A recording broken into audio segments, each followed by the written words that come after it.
Should we chime?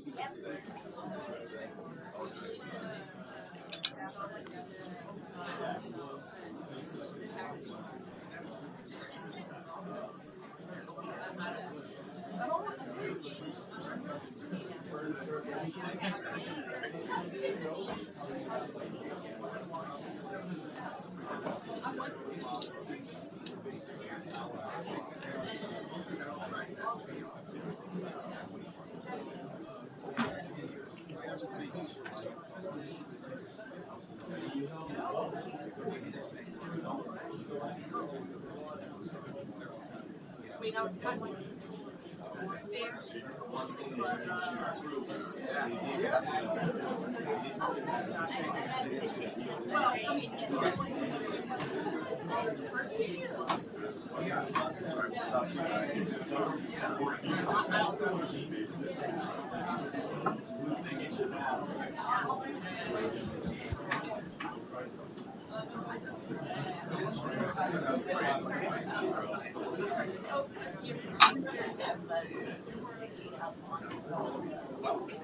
Hey.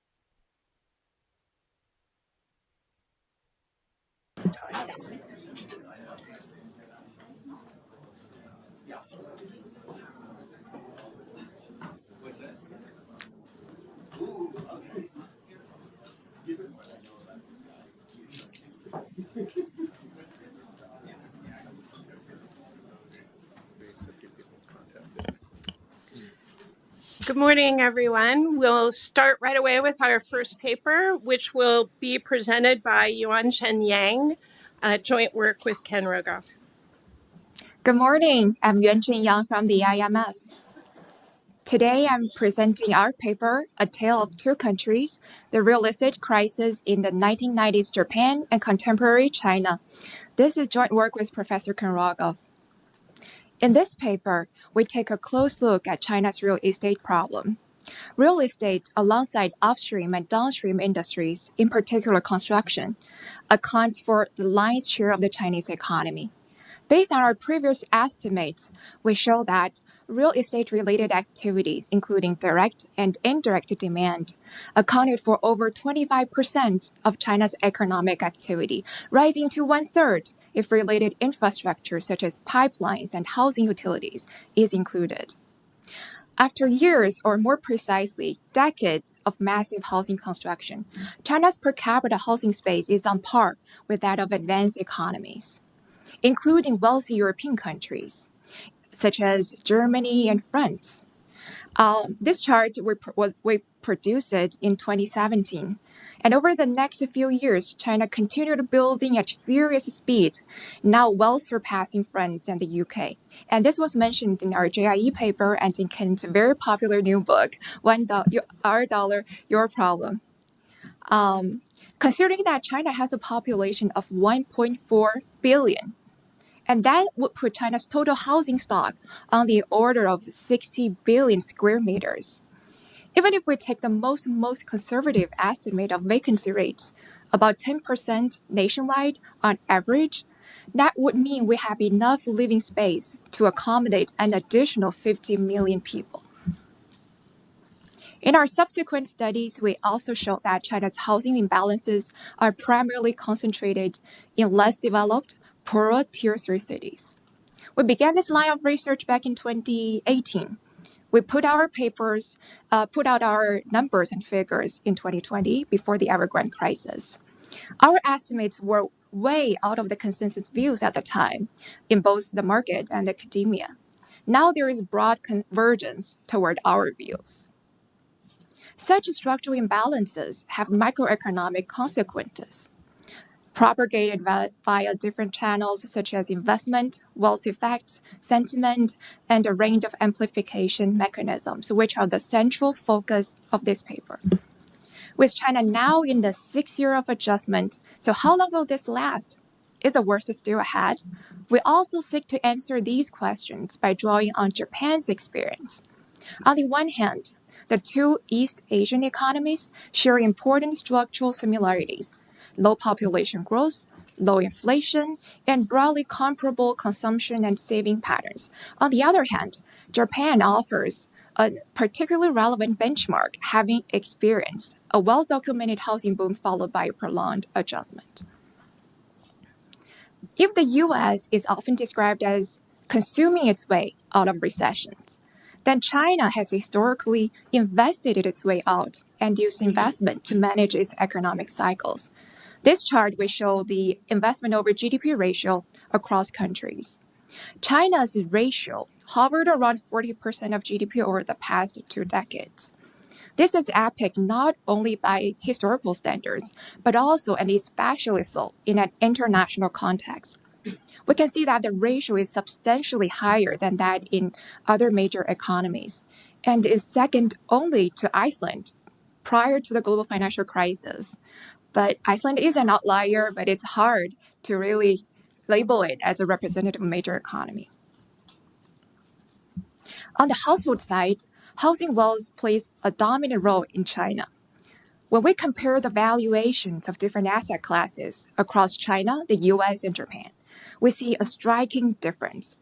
For the US and Japan, the middle and the right-hand side bars, we see that housing valuation and other financial assets are of broadly similar magnitudes, whereas for China, housing valuation far exceeds other financial assets, amounting to about 5 times GDP. This also suggests a very high concentration of household portfolio in real estate. Over time, significant structural imbalances have emerged. In particular, we're talking about housing construction has consistently outpaced underlying demand, not just at aggregate level, but also across most parts of the country, which is why the house price declines we're seeing here are broad-based. In this chart, we're showing the cumulative monthly house price declines from its peak across 70 large and medium-sized Chinese cities covered by the official statistics. Official data indicate a cumulative decline of about 20% over the last few years nationwide, but that is an average number. A lot of the smaller cities, which might not be covered by this index, are doing much worse.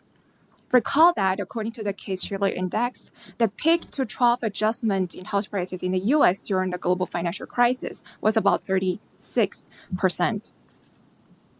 Investment has slowed down as well, but remained elevated. At its peak, residential real estate investment accounted for over 10% of GDP, whereas as of last year, it accounted for a slightly over 5%.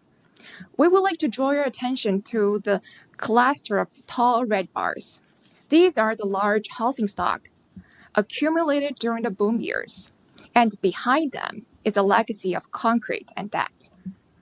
All these point to significant and ongoing adjustments. Interestingly, according to the IMF, actually, China's investment accounted for over half of global investment. And there was a substantial decline over the past few years in global investment. And almost entirely, that was driven by China and by China's contracting real estate sector. So the chart we're looking at here has global implications as well.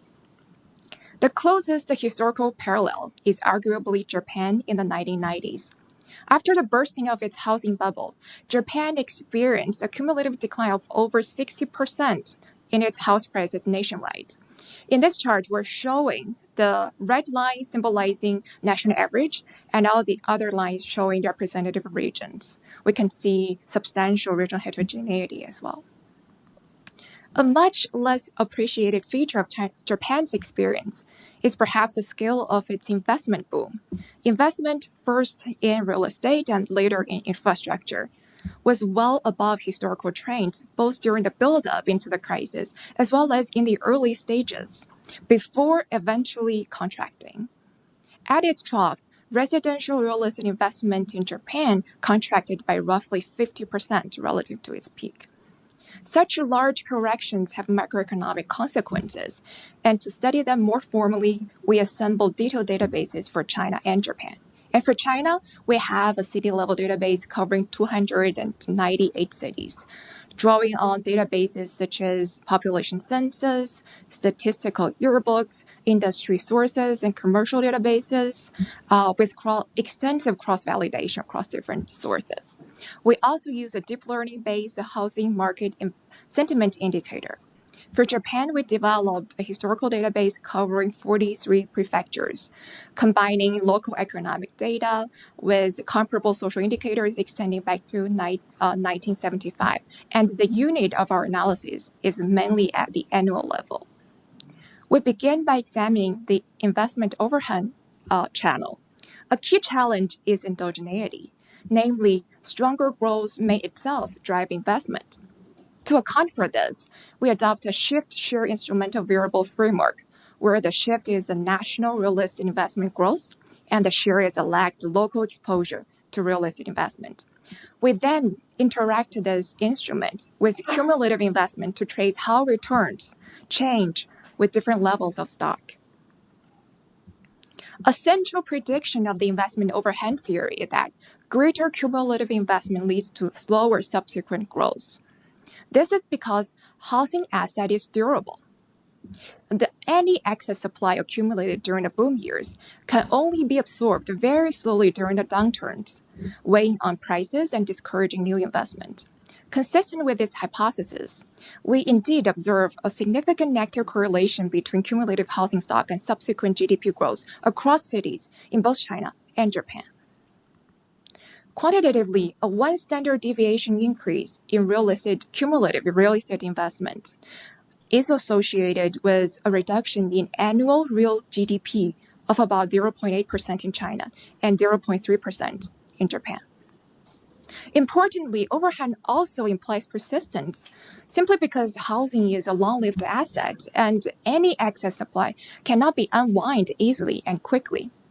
This is evident in our rolling window analysis. We first show that returns to real estate investment diminished prior to the crisis, in both cases actually in China and Japan, and recovered only very slowly in the case of Japan. This reflects the structural nature of the overhang. This was implemented by using rolling window analysis. Alternatively, we also incorporate time period dummies and interactions into our regressions. Namely, we're splitting the sample into sub-periods, pre-2008, post-2008, followed by the 4 trillion yuan financial crisis stimulus plan, which famously triggered the investment boom in China and the so-called overcapacity. And 2016, when they started the monetized settlements of shanty towns, again renewed the momentum of the housing surge. And finally, the correction period beginning with the Evergrande crisis. And the coefficients on these time period interactions are invariably declining, in line with the diminishing returns to investment. Such cumulative investment also exerts downward pressures on prices, which could trigger a reversal of wealth effects. Across regions, we find that areas which saw faster real estate investment growth during the boom also experience weaker house price performance during the bust. This is cross-sectional pattern holds in both China and Japan. To identify wealth effects more cleanly, we adopt a framework inspired by Curran, McCain, Nakamura, and Steinson in 2020. And due to time constraints, I won't go to the details, but you can find them in our paper and in Steinson's paper. So quantitatively, the consumption elasticity with respect to house prices in China is estimated at 0.15. Given that cumulative decline in house prices nationwide is on the order of 20 to 40%, that would imply a potential impact of 2 to 4% GDP. In Japan, the corresponding consumption elasticity is 0.06. Both China and Japan experienced periods of high hyperdeflationary pressures. Such environments could reinforce negative sentiment because when households are pessimistic about house prices, about their income, about the future economic prospects in general, they simply delay consumption. And in our data, when we incorporate the sentiment indicator and interact with our sentiment, we indeed find strong amplification effects on top of the Wells effect. So these are the amplification mechanisms beyond what could be predicted by the Wells effect alone.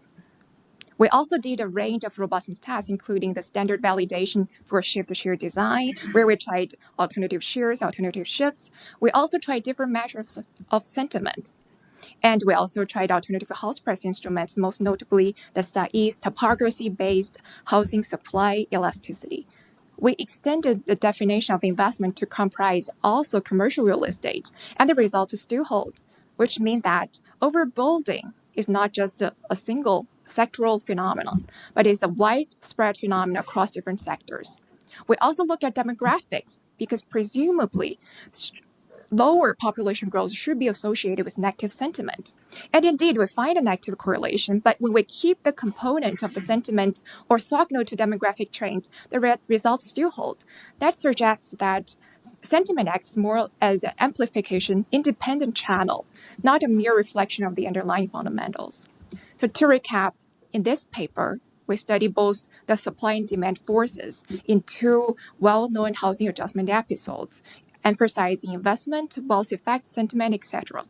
Other amplification mechanisms, such as local government debt and financial sector linkages, could play a role as well in this process.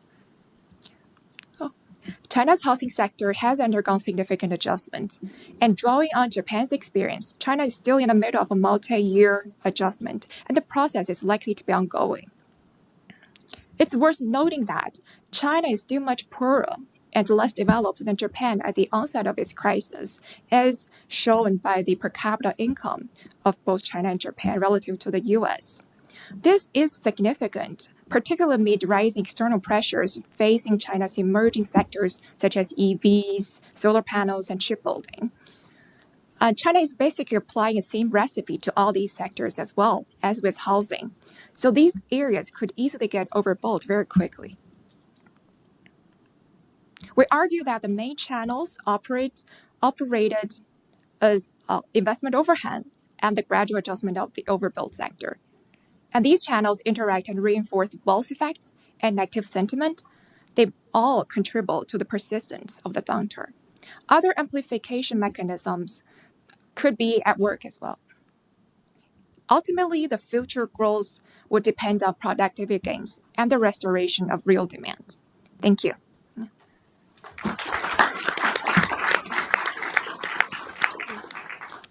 Thank you. The first discussant is Anil Kashyap.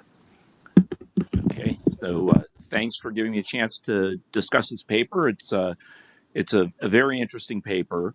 It's a little bit daunting because most of what I know about China and its collapse comes from these guys. So it's a little bit of looking in the mirror. They'd already had me convinced, and they were out of consensus when they started this, and the world has moved in their direction. And so this is the natural extension of the line that they've been taking, and there's a lot of new stuff in here that's quite interesting. So if you're at all interested in having a look at what's going on in China, there's a lot to learn. I'm going to do a one-page summary of the paper, and then I'm going to hone in, not really challenging the empirical work, but talking about how to interpret it. You'll see I'm not fully convinced of their preferred interpretation. I think the facts are important, and there's more that they can do. So let me start with my summary. So this is the way I think I read the paper, which is they're not going to deny that there was a big financial component to all of this, and allocating the losses from real estate was important. There's huge literature in Japan. There's also one that they've triggered. But the line in this paper is take whatever you think is your standard version of the financial overhang and the distortions that come through it.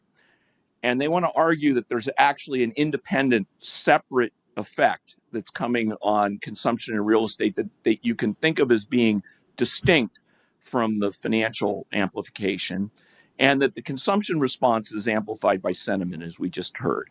And so most of what I'm going to talk about is what does separate mean and what is sentiment capturing, and do we really need to reassess what was there before, or can you unify these things staying more or less within the lines of the more conventional interpretation.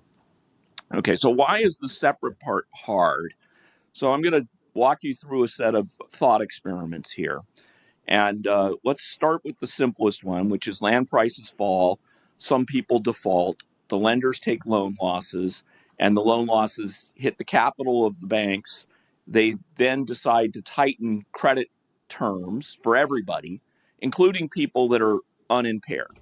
Okay, now I define this, going back to Ben, as a credit crunch. Okay, so nothing changed with what you did, but your lender has tightened terms. So I think the challenge in this paper is say, suppose I can perfectly estimate the effect of the credit crunch. That won't be easy, but suppose I could. And suppose there is some extra decline in output that my attempt to measure through the credit crunch doesn't explain. And I'm going to say, what do I call that? Is it non-financial, and should we care? So the first thing to recognize is if some lenders are completely immune from the change in land prices, they shouldn't change their lending terms. They should just go on as they would. But they wouldn't offer the same terms to the people that took the losses. The people that took the losses are just less creditworthy. So they ought to get less credit, even from somebody that was unimpaired. And so that's the first challenge, is to figure out, how do we partial out the people that we know aren't the same? But let's suppose you can do that. So take some other borrowers. They didn't own any land. Their creditworthiness wasn't affected. Imagine they can find a lender that was unaffected. Will they still be equally creditworthy? Now, here, we have to think about the fact that, the kind of Keynesian cross thing is still going on. The reduced spending of the people that are impaired means that the people that are healthy face a less attractive environment at the aggregate level. So even if their credit terms don't change, they're probably going to cut some spending. And I'm going to call that the aggregate demand externality. Okay. And then the question is, do you care that I called it something different? Is it financial? Does it matter? Blah, blah, blah. There's a whole range of questions. Some of that will be in the written version of these when it's published. And I also have some behavioral things that would be additionally complicated to get through, but let's just stay on the main path. So I think the reason we care about the aggregate demand externality and labeling it and thinking about it is that the policy responses might be different. And so let's just take real estate as the one that we're going to focus on. Lots of countries have attempts to restrict leverage that are there to protect the economy. The two leading ones that we see are loan-to-value restrictions, which kind of limit down payments. And then there are loan-to-income restrictions, less used in the United States, but used in other places, that just kind of cap the amount of borrowing capacity. So are they the same? Well, not really. The LTV thing means that as house prices go up, you've got more collateral and you can borrow more. So that means you can lean into a bubble. You can, nobody's going to force the banks to cut credit. If prices are rising, you can still loan, 95% against it. The LTI will bind unless incomes are growing as fast as prices. And if the incomes are growing as fast as prices, well, then it's the same. But then your capacity to repay is going to be very different. China, again, I had to ask them, but I think this is correct, that China only uses LTV and actually uses it at a policy level, so that sometimes when conditions have weakened, they've cut the down payment requirements to try to get more demand. Now that's leaning into the cycle, probably making the aggregate demand externality worse when it goes wrong. The LTI stuff would be very different. So the version of this that I think is most aggressive amongst the large economies, what the UK does. So the UK actually has had a policy now for 15 years that says banks can only lend up to 15% of new mortgages that have a loan-to-income ratio above 4.5. And this policy has been in place now for a long enough time to where you actually see bunching at about 4. where lots of people can get credit up to 4, and then you'd see the gap. If I was an applied micro person, you'd see this divot that's missing because people are capped there. And what that means is that the deleveraging is much worse, much less bad, because you haven't let people get out over their skis. Now, if China had been doing this, I don't know if you could have seen those tall red bars, because they probably run into the constraints. So I think this question of whether or not you think the aggregate demand externality is a big thing or not does matter, and what you'd be doing would be very different. Okay. Now, what about sentiment? So here's the definition of what sentiment is. My colleague Richard Thaler would be lovely with all this. So this is not Homo economicus. This is something different. And here I want to ask whether or not we can tell whether this version of sentiment is right. I don't doubt that this can matter. The question is through which channel. Okay, so suppose I was a permanent income person and I thought consumption should be proportional to your wealth, but it's your true wealth. It's your mark-to-market real wealth. And we think that W star here, your true wealth, depends on what the market value of real estate is, but there's all these cover-up mechanisms where they don't want to let the real estate collapse show through, so the reported numbers are much higher. Well, if that was your world and you didn't think that sentiment played any particular role, anything that predicted the gap between W and W star would still predict consumption. But that's not the channel that they want to emphasize. They want to say that there's this pure sentiment, there's these animal spirits. And so I think that's going to be hard. And what I suggest they try to do in the next version is something like the following. Start with what you think a reasonable marginal propensity to consume out of wealth would be if you had the right wealth measure. Okay, take that number, then ask yourself if that's the number that's to be explained, how much of a gap between the measured W and the W star would you need to assume there is to explain the observed consumption? Then go next and say, okay, let's find some proxies to predict W minus W star and do our best job to close those things up to fit the consumption. And then ask only over and above that, is there still some sort of a sentiment effect? And I think actually calibrating the magnitudes here would be useful. I mean, maybe the sentiment falls right in line with this, but I think that's where the next step should be to try to show us that there's really something more than just this mismeasurement. All right, so my conclusion is they have this new take. I think they can do more to really cement their interpretation of it. But I come away from this thinking it's hard to think that China's at the end of this adjustment, and whether or not you should be even more pessimistic, because if the Japan path is there, China's still got a ways to go. And then the last thing is she talked just a bit about the demographics, but what happened in Japan was that a lot of these prefectures have just bled out. I mean, there's no young people. The average age of a farmer in Japan right now is like 80 or something. So nobody that's born in these rural prefectures is staying. And so part of the collapse that they're picking up in real estate is just the migration. Same thing has been happening in China. And trying to figure out exactly the role of demographics, I think, is something that's a challenge. I think a lot of us probably underestimated how powerful the demographic forces were in Japan. There was a head of the BOJ that kept saying demographics explains deflation, which I still don't buy, but it's more subtle than I think I thought then. And whether or not that's lurking in the background and explaining some of these cross-sectional differences, I think you could add a chart or two just to show the aging and the population decline and all of that in some of those nice spider charts that you've got. But anyway, overall, this is a really fascinating paper, and you guys should be commended. Thanks.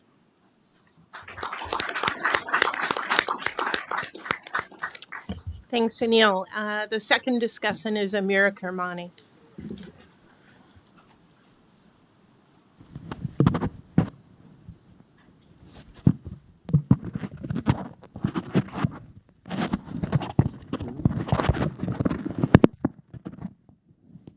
Does this work? Okay, good. Thank you so much for having me to discuss this paper. I always learned a lot from Ken and Yuan Chen, and this is a masterpiece, especially because of the data that they put together. So,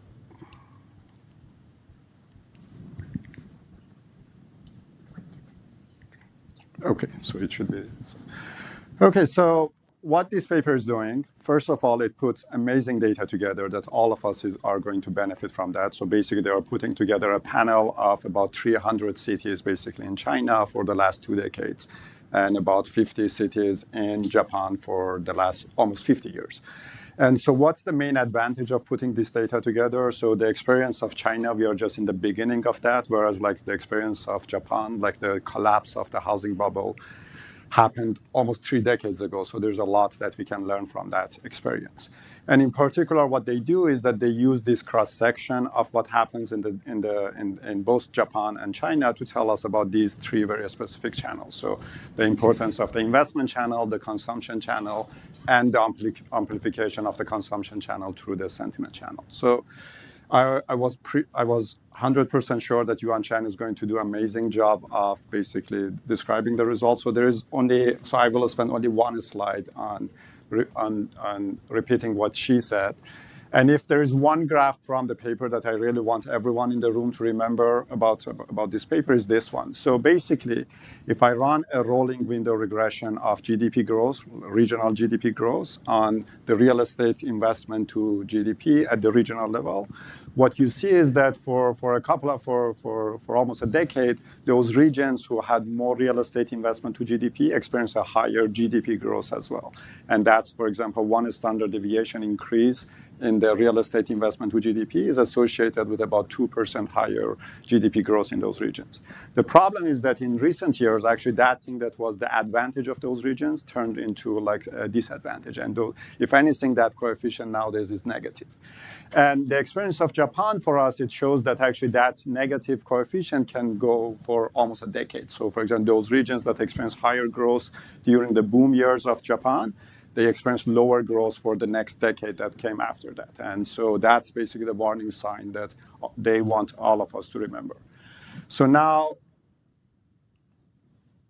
my discussion. So first of all, you may ask, why should I compare with Japan and not, I don't know, like Spain or US? Like there are many other countries who experience a boom-bust cycle. And there is one paper that I really like about this topic. So basically, it's Fernandez, Villaverde, Ohanian, and Lee, that basically their main argument is this, that there's nothing special about China if you compare it with other East Asian countries. And if your start year is when these countries pass the GDP per capita of $3,000, the experience of Japan is almost exactly the same as China and South Korea and Taiwan and Singapore. And it's very interesting that almost all of these countries experience their midlife crisis. So at some point in between when they are 30s to 40 years since passing that threshold, almost all of them experience some kind of crisis. And perhaps that's related to this very fast accumulation of capital that they do during these super high growth rates. And that results into some misallocation of capital. And then we wake up, we realize that actually maybe we did too much of investment of something. So we want to do a correction. And the few years after that are the years that we spend on that correction. So in that sense, I think there is actually a reason to compare with Japan and not other housing experiences. But then I think, it's very interesting to compare that. The paper is about tales of 2 countries. But I think, it's important to also remember that even Japan case, it has 2 tales. Okay, so there is like the housing boom-bust cycle that we all remember, and that's basically the late 80s and early 90s. That's basically this part, like the long-lasting one. But there was another boom-bust, which was much shorter, and that happened in the 70s. What was the main difference between the two? Like in the 70s, Japan was experiencing a very fast urbanization and very fast growth of the middle income growth. Then there was some boom bust induced by monetary policy in the beginning. Like there was a mini recession. They reduced the interest rates that accelerated the growth of the house prices. Then there was the oil embargo of the 73. So the Bank of Japan increased the interest rate very significantly.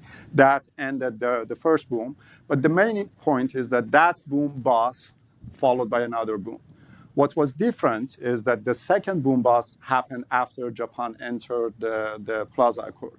And by that time, they already lost their export as the main engine of growth. So they had already lost one engine.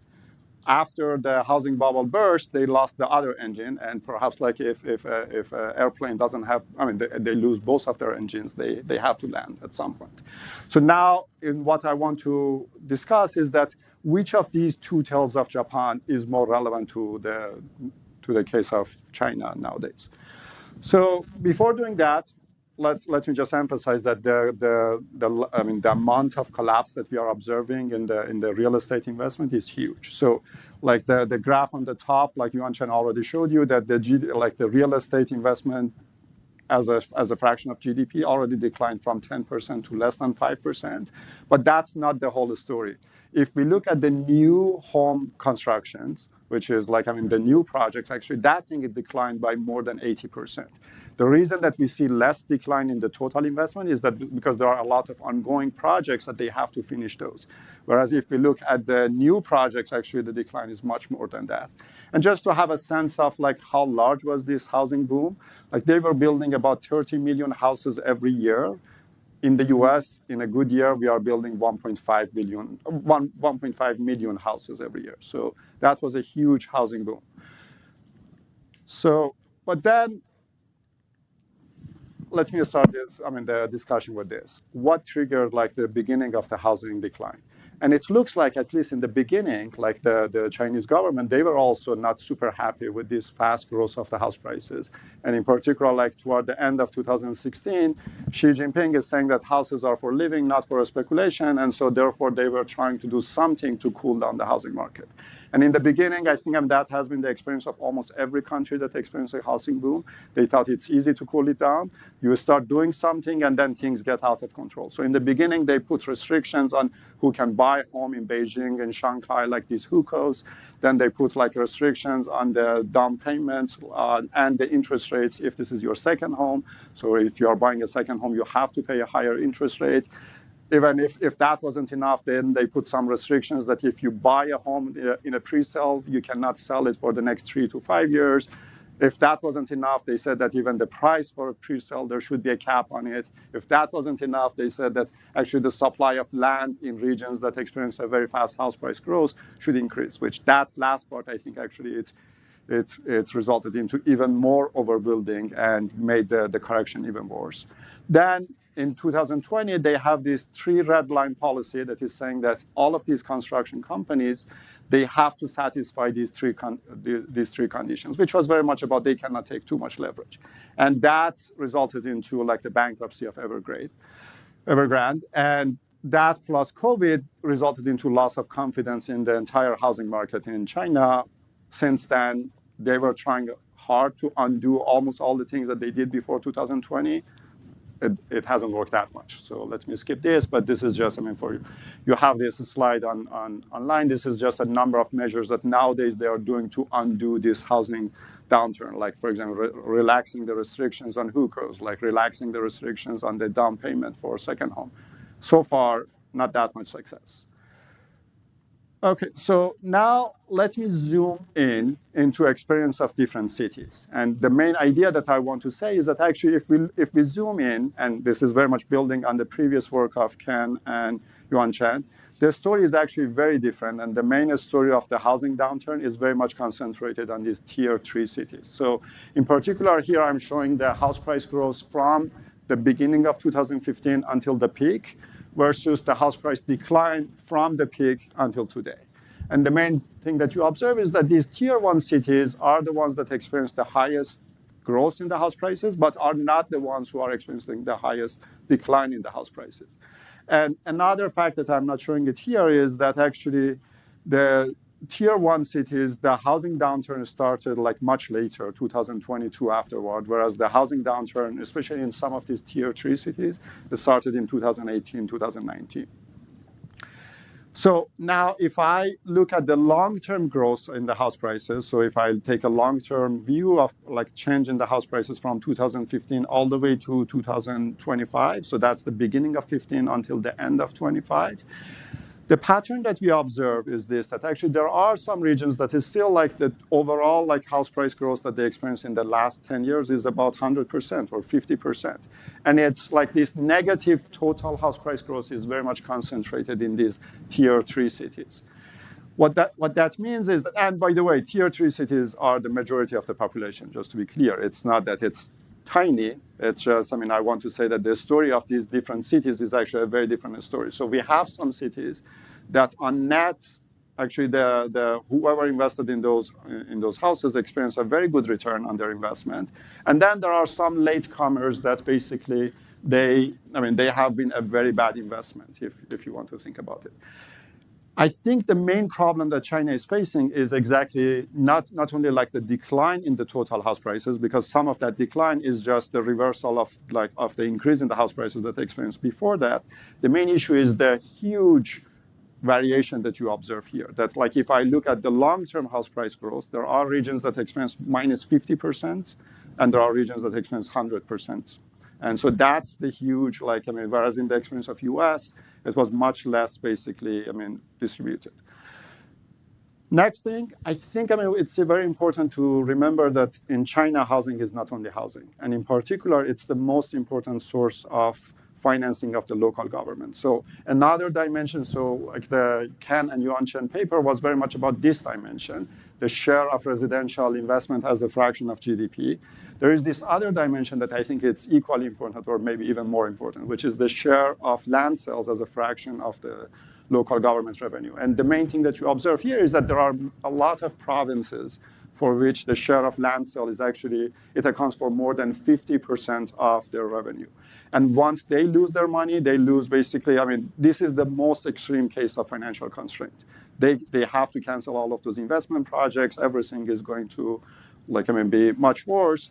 The other issue is that land sales was this basically incentive mechanism that aligned the incentive of everyone, like the central government, the local government, private sector, and households. Without that, I think they really need to come up with another incentive mechanism. So let me spend the last 30 minutes or like 1 minute. If you give me, a few more minutes, just 1 more minute. So the main question to me is this. China already lost the real estate as the main engine of growth. And the main question is that can they continue their flight? And China has been changing their main engine of growth a couple of times in the last, the last 5 decades. So in the beginning, it was agriculture and price reform. Then it was very much export-oriented, growth. Then later it was the real estate. And it looks like by 2015, they were aware that there will be an end to this real estate boom, and we need to change to something else. And made in China seems to be that next engine that they really wanted to do. And it looks like they were successful in doing that. So if we look at, for example, the total investment, although the real estate investment has declined by more than 6%, total investment in China has not declined that much. And that's because they were investing in all of these new manufacturing. So for example, in 2025, they installed more than half of all industrial robots in the world that basically, happened. The problem is that this new model of made in China did not result into any new jobs. Okay, if anything, actually it resulted into losing some jobs. So it solves the aggregate problem. It didn't solve basically the regional problem. So my last slide, it looks like the last engine of growth that is left for China is stimulating their own domestic consumption. And there are actually very credible studies that shows that this super high saving rate in China, it's partially related to lack of safety net in China. In particular, I'm showing some results from the latest paper by IMF quarters. They are saying that once you receive this urban hookahs that basically provides you more social services, the saving rate of those households declines by about 7%. So it looks like there is a remedy for reducing the saving rate. The only issue is that it costs. And so let me conclude that it looks like basically, China has been relatively good in switching the main engine of growth over the last 5 decades. The last test for them, which is I think the hardest one, is whether they can switch to inducing more domestic consumption.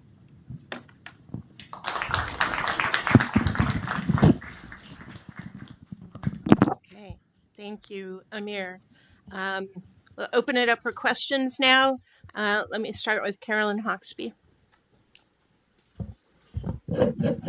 Okay, thank you. Very informative paper. Thank you for it. And I also think the two discussions were terrific. Let me start with what I think of as the big point. You're using a shift share instrument where it's lagged local exposure to real estate investment that is the source of the share. And I think Amir, especially in his discussion, made whenever you're using a shift share instrument, you have to ask, where did the shares come from in the first place? Are these exogenous in some way? Or are they an indicator of something else?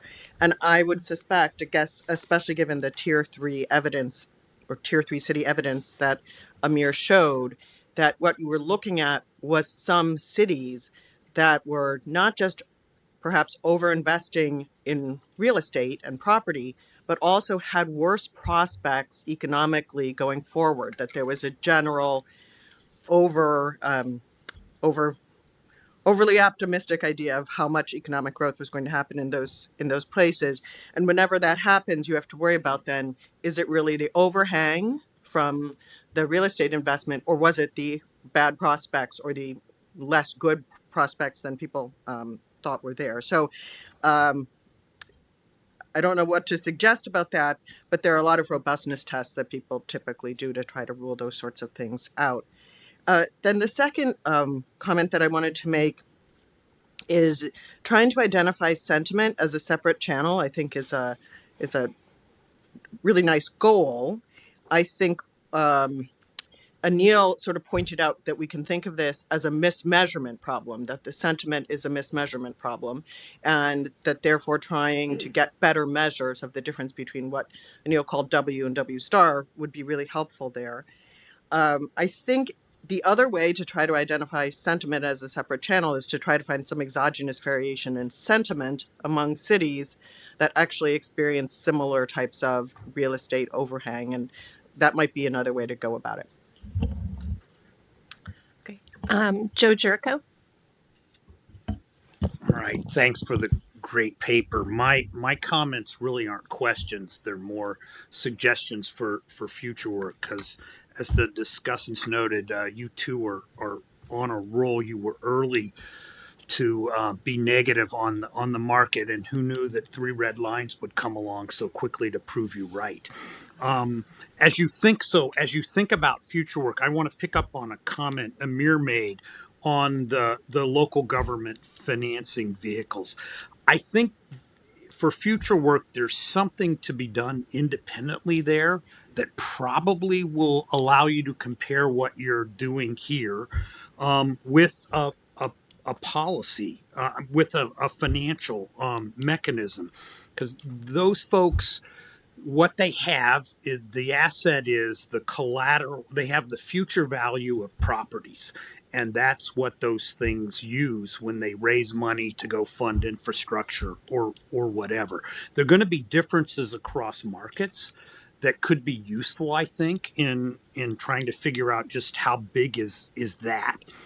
So I think for future work, that strikes me as the most interesting financial channel. I hope you'll do something more, again, because demographics are so important. I think one of the things that's interesting about China is the interaction of the demographic problem with hukou. That internal passport system may allow them to control the negative effects of demographics in a way the Japanese couldn't. So just thoughts for future works. I thought this was fascinating, and keep it up. Great. John, and then David Romer. Great, thank you. This is an amazing paper, great data set, and of course, no good data deed goes unpunished. So I'll ask for one more thing. I think China and Japan, it's a great comparison because of the similar investment booms and price declines, but I think they are very different in how they got there to those points. And I think this is related to mortgage debt. Japan is a lot like us, right? Home ownership rates around 60%, hasn't varied a whole lot over time. If anything, coming down lately, especially among younger generations, sounds like the U.S. We're a little bit higher, but also falling. China had a 15% home ownership rate before 2000. It's now over 90%.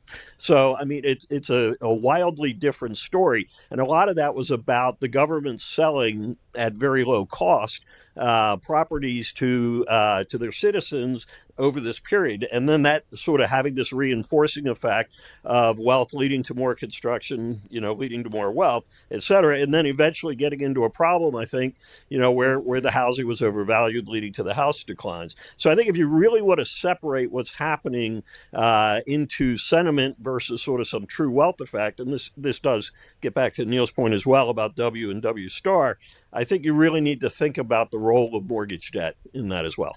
So if you could add that to the data set, it would be great. David Romer, and then Nicola. So I have a question. It's either about general equilibrium or the Keynesian cross. Take your pick. So I'll phrase it in Keynesian cross language. So we write Y is equal to C plus housing investment, non-housing investment, and so on. And housing investment falls. So you can't jump from that to a conclusion that therefore output is going to fall or up by that amount or that amount times a multiplier. What that tells us is the equilibrium real rate has fallen. And in a market economy, at least, with the central bank would cut the interest rate, and other components would rise to fill in the gap. China's obviously not a fully market economy, but nonetheless, one wonders whether that same story could apply. And why would it not apply? Well, you could hit the zero lower bound, and that's an obvious, if you're thinking about it this way, that seems like a big difference between China and Japan. China's not at the zero lower bound. A second reason it might not work is maybe this isn't actually about aggregate demand, and there have been hints of this in the discussion. So Bernanke, 1983, on how disrupting financial intermediation is not just a demand effect, it's also a supply effect. And then Amir especially alluded to various things. If different regions or different states and you try to push them all up, some of them are going to bump into supply constraints. So you sort of have misallocation across the economy. So let me turn this into a question, which is, or two questions. One is it important or not important whether that Japan was at the zero lower bound and China's not? And if it's not important, am I barking up the right tree by thinking about supply effects, or is I'm just missing the boat entirely? Thanks, Nicola, and then Kim Clausing. Yeah, thanks a lot. Very fascinating paper and very interesting discussions. I learned a lot. I was reminded a bit of the housing boom that there was in Spain after you had very loose monetary policy, and it also happened very fast. And then you had a bust, and I guess these fast booms, they lead to a lot of misallocation. But then the Spain bust was much shorter lived, so like the first Japanese bust. So what else is going on? And I think one factor, and you allude to it, and Anna also pointed, is this demographic question. And I think the demographics could also interact with the sentiment, right? You have once you have a negative sentiment about the economy at all, that could have an effect on fertility, and so you can get a downward spiral. That because it reminded me when you showed the square footage that China is now at the level of many European countries. In Germany, for example, we are talking about a housing shortage. There is a lot of demand for building houses, so there must be something else still going on. And yeah, I just wonder in general, how do you think about the role of demographics in the picture? Kim, and then Bob Gordon. Thanks for a fascinating paper. I learned a lot. I just found myself wondering, and this is more suggestion for future work for anyone in the room, really, is thinking about Japan in that era and China in this era. Those are two countries that have really drawn the ire sometimes of others in the world for macroeconomic imbalances, rightly or wrongly. So I'd be curious in exploring how housing contributes to that. Like at first inkling, like the high investment should work in the other direction, but presumably the savings behavior is affected by these housing booms in a way that dominates that, or just other things are going on like demographics and the like. But it strikes me this would be an interesting aspect of your work to focus on, is how the housing story, fits with these concerns about macro imbalances. Bob? I've been hearing the word overbuilding a lot in the last 45 minutes, and I wanted to remind you of something that's long been forgotten. And that's about the United States, and it's not about the housing bubble of the 2000s. We are now celebrating or lamenting the 100th anniversary of the absolute peak of the housing boom of the 1920s. In the 3 consecutive years, 1925, 26, 27, the ratio of residential housing construction to GDP was the highest for 3 straight years of the entire 20th century. And there was an old literature back in the 50s attributing much of the initial phase of the Great Depression to the decline in housing investment that was well underway before the stock market crash of 1929.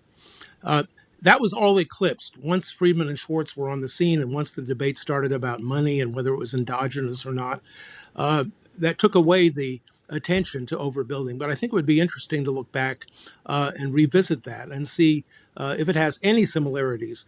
Of course, it was much less important in magnitude to China and Japan, but it's still important. And there's a demographic component there that is very interesting to create as the analogy, because this housing overbuilding in the mid-20s was directly simultaneous with the 2 draconian anti-immigration laws of 1921 and 1924 that sharply reduced the growth rate of population to which the U.S. had become accustomed up until World War I. So you had a decline in population growth at a time of substantial overbuilding of residential and also non-residential construction. So it'd be nice to have an economic historian revisit that episode. It's like a good paper. Any other comments? I know. Yeah, Ricardo. As following a little bit also what Ramir said, insofar as you think that there's a collapse of a non-tradable part of the economy that will be replaced by a tradable part of the economy, that should come with a large adjustment of exchange rates, not just in the last few years, but especially going ahead. So can you comment a little bit on the exchange of China? Because we always think about it too much in reaction to shocks abroad, but this change, and insofar especially whether both the consumption as well as the investment in that huge non-tradable sector happens, should come with a very large adjustment on the exchange rate, I would think. And I'm not quite sure we've seen it in the last 2 years, but maybe it's to come. Okay, we've given the authors lots to respond to, so why don't we give you a shot at the questions you have so far, and then if there's any other comments that come up, we can go back afterwards. Thank you very much. Thank you for the broad-ranging comments. We probably need to have a Brookings conference on the Chinese economy to cover all the issues. And thanks certainly to Anil and Amir. I first say a couple things about Amir's comments. I mean, he just gave a great summary, the first half of what we're trying to say, including the diminishing returns. And I think the second half was a good summary of broad-ranging issues across the Chinese economy. The core issue of our research and the core point I think we tried to make from way back was that there had been massive overbuilding. It's not just of residential real estate, it's of commercial real estate, it's of infrastructure, that had reached this incredible peak that continued for a very long time. And what was, I think, the sort of the core of what we did was China does not have data like the United States. This would be an understatement. For example, what would you like to know? You'd like to know what vacancy rates are. Well, that's a state secret. You would like to know what prices are. Good luck with that. They're hard enough in Spain, actually, that was mentioned, and the Spanish data are virtually meaningless, and all the more so. But one thing that the data is just fantastic and eventually became digitized over the course of our research, they're very proud of how much they built. And you can find that inch by inch across all of China, across different cities. And that was sort of the heart of what we did. And I think one of our couple star diagrams of our research was showing that per capita housing in China now exceeds that of France and Germany and UK. And this is a country where 800 million people are living on, in real terms $3,000 a year. And this is everywhere. So I think one of the things people had gotten wrong about China was most people just go to the tier one cities, which actually don't account for all that large a share of GDP.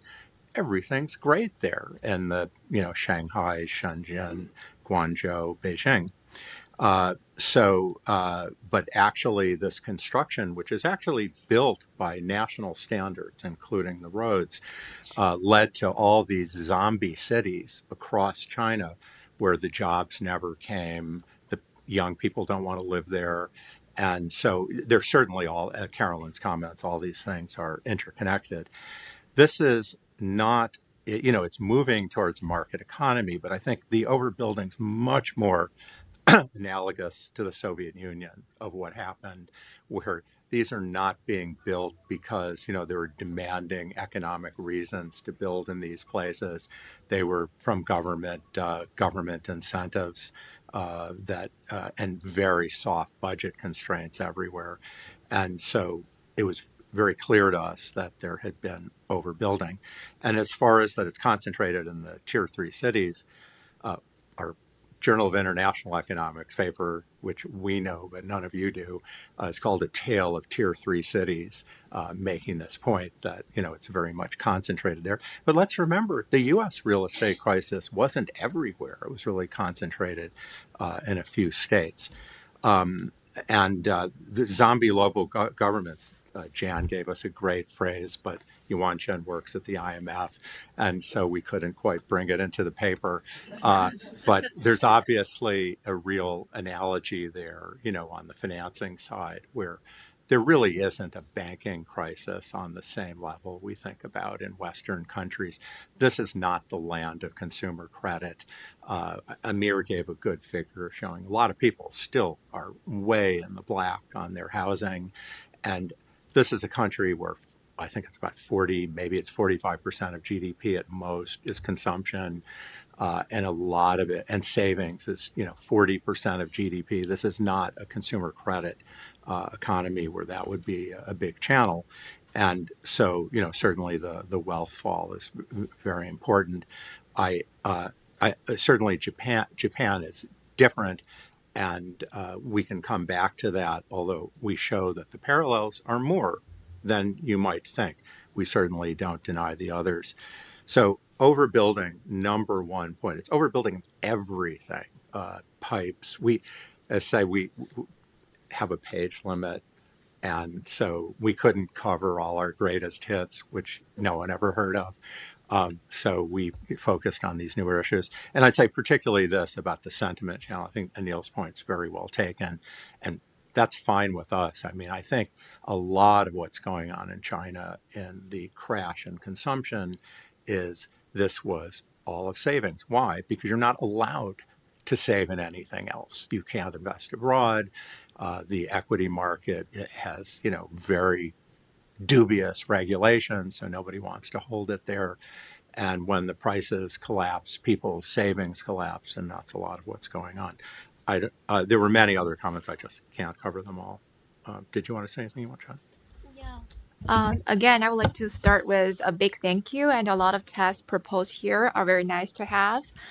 Maybe a quick reaction on the distinctions between the two housing booms in Japan.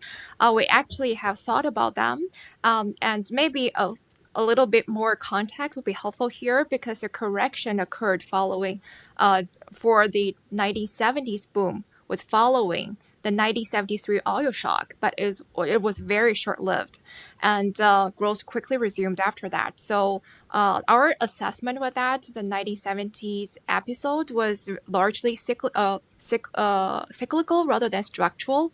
So we conclude that maybe the later 1990s episode is more structural in nature, and thus more similar to what is happening currently in China.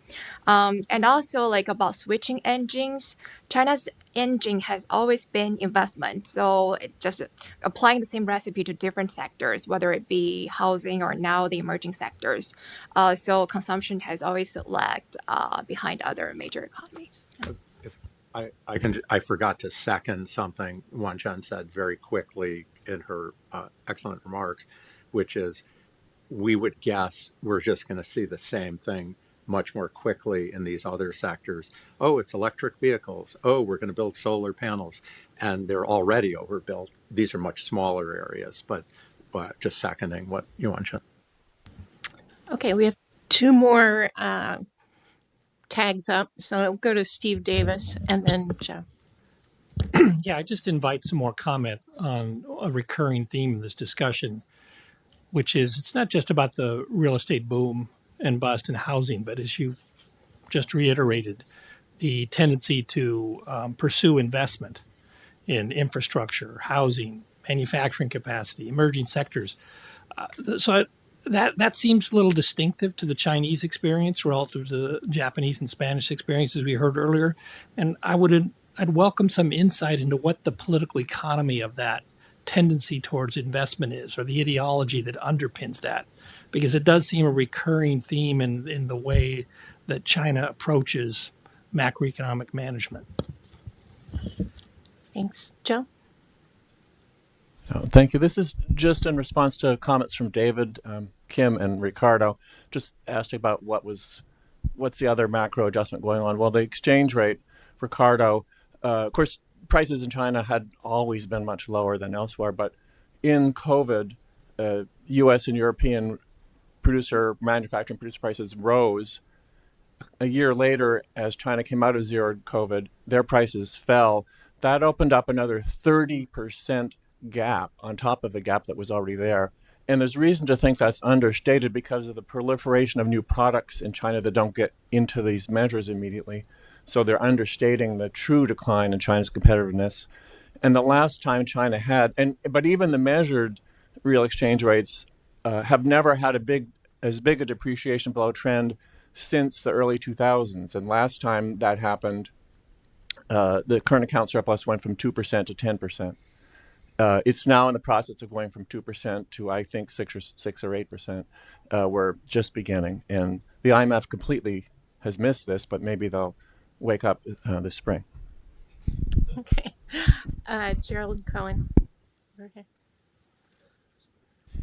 So there's been some discussion, kind of a subtle discussion about that there's perhaps an understatement of the negative impact. But then Ken just said we're going to have, every time that there'll be, there's just going to be massive overbuilding in the next sector. We're going to go to real estate, or we're going to go to electric vehicles. China's just going to continue to overbuild. And then Amir is saying, well, maybe we'll shift, maybe they'll shift to consumer spending, but how can you shift to consumer spending when effectively all of your wealth has declined in value, even though, as Ken said, there are still people in the black? So is it reasonable to expect that China is going to continue to grow at 5%, which is well below what, the 8% that they had targeted before?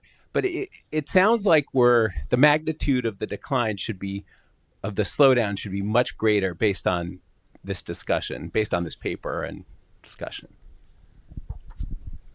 Great. You want to take another round? Thanks for the second round of questions. Oh, I'm sorry. Matt? I was just going to ask for a follow-up on Ricardo's question about the exchange rate, particularly in the light of your last comment about overbuilding and like autos and solar panel, which are things that the rest of the world might want to buy as opposed to their housing in rural China. You've come to the right place with that question. So. Let me start with Steve's question. I don't think there's any question that China is extreme, but not that different than the other Asian economies. Not that different than Japan, really. If you looked at infrastructure, the bridges to nowhere. I know the whole story behind that, but I mean, that's a good caricature of what Japan was doing. And that was not that economically driven. I mean, that was a lot of, although the real estate market had more of a private sector element, a lot of the infrastructure didn't. And I would go on to say it's not that's part of why Europe has lagged. France was really good at building high-speed rail and government control, and when Europe had to rebuild their infrastructure, they were really good at it. And obviously, those are more, but they're bigger government economies. They were good at that, and they're less good at innovation. Part of why they haven't caught up. Um, I'd love to come back to talk about the exchange rate. I don't know what to say. I will note that obviously the rest of the world's gotten much stickier about accepting Chinese goods, and there's a question of how much the export can build up. You may all know this, but China, although China's current account surplus has shrunk as a share of its GDP, it has not shrunk as a share of world GDP, and there are limits to how much they can substitute this. I, of I'm I think China will grow much more slowly. And Amir gave this graph about moving from one thing to another, and Gerald made a comment about that. China's problems, it's not Singapore. Singapore's just marvelously reinvented itself every 4 years or something, going from building light manufacturers, heavy manufacturers, tourism, cryptocurrency, medicine. It keeps changing. And they have massive investment, and they have a higher per capita GDP than the United States. But China's 1.4 billion people and not 7 million people. And the rest of the world sort of not going to stomach this. And so that's why we were sort of maybe too glibly saying, yeah, they can invest a lot in electric vehicles and solar panels. Good luck with that. I mean, you're not necessarily going to be able to replace real estate, which, counting infrastructure, counting commercial, is just a massive part of all economies. And it's very hard to find little pieces to replace it. Okay. Other questions? Okay, thanks very much. We'll take a break and start again at 10:30 with healthcare costs.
Okay, we're ready to start with the next paper on U.S. healthcare costs by Lev Clarnet, presented by David Cutler.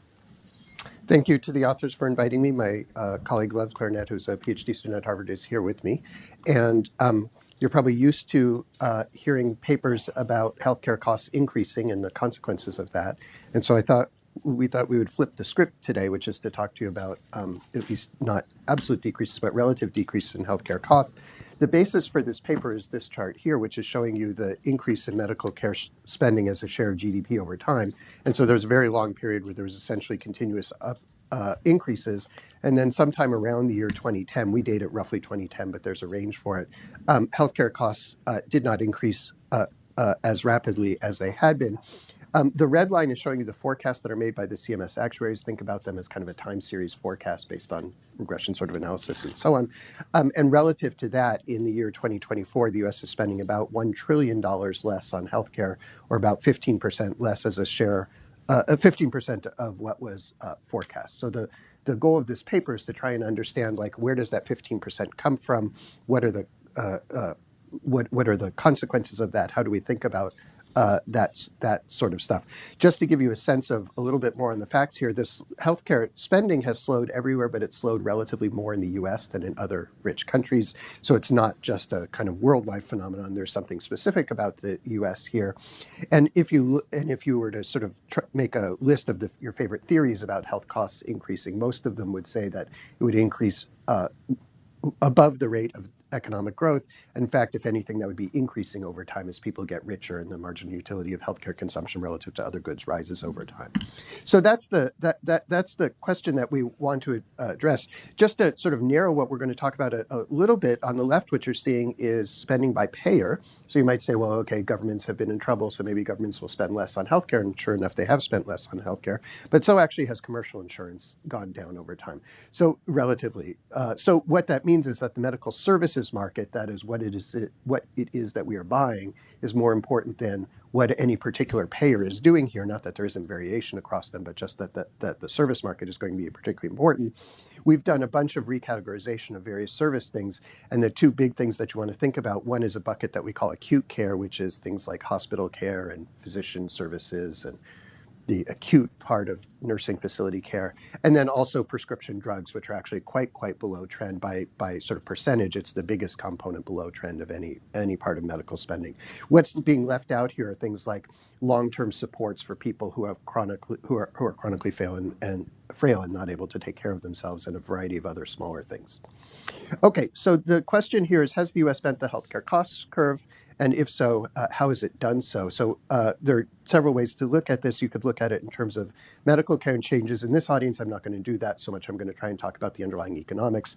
And the economics that I'm going to talk about have both a static component, which is what is there available and how frequently is it used, and what costs, what is it priced at, and then the dynamic component, which is really going to be quite an important part of our story here, which is in terms of what is available in the market.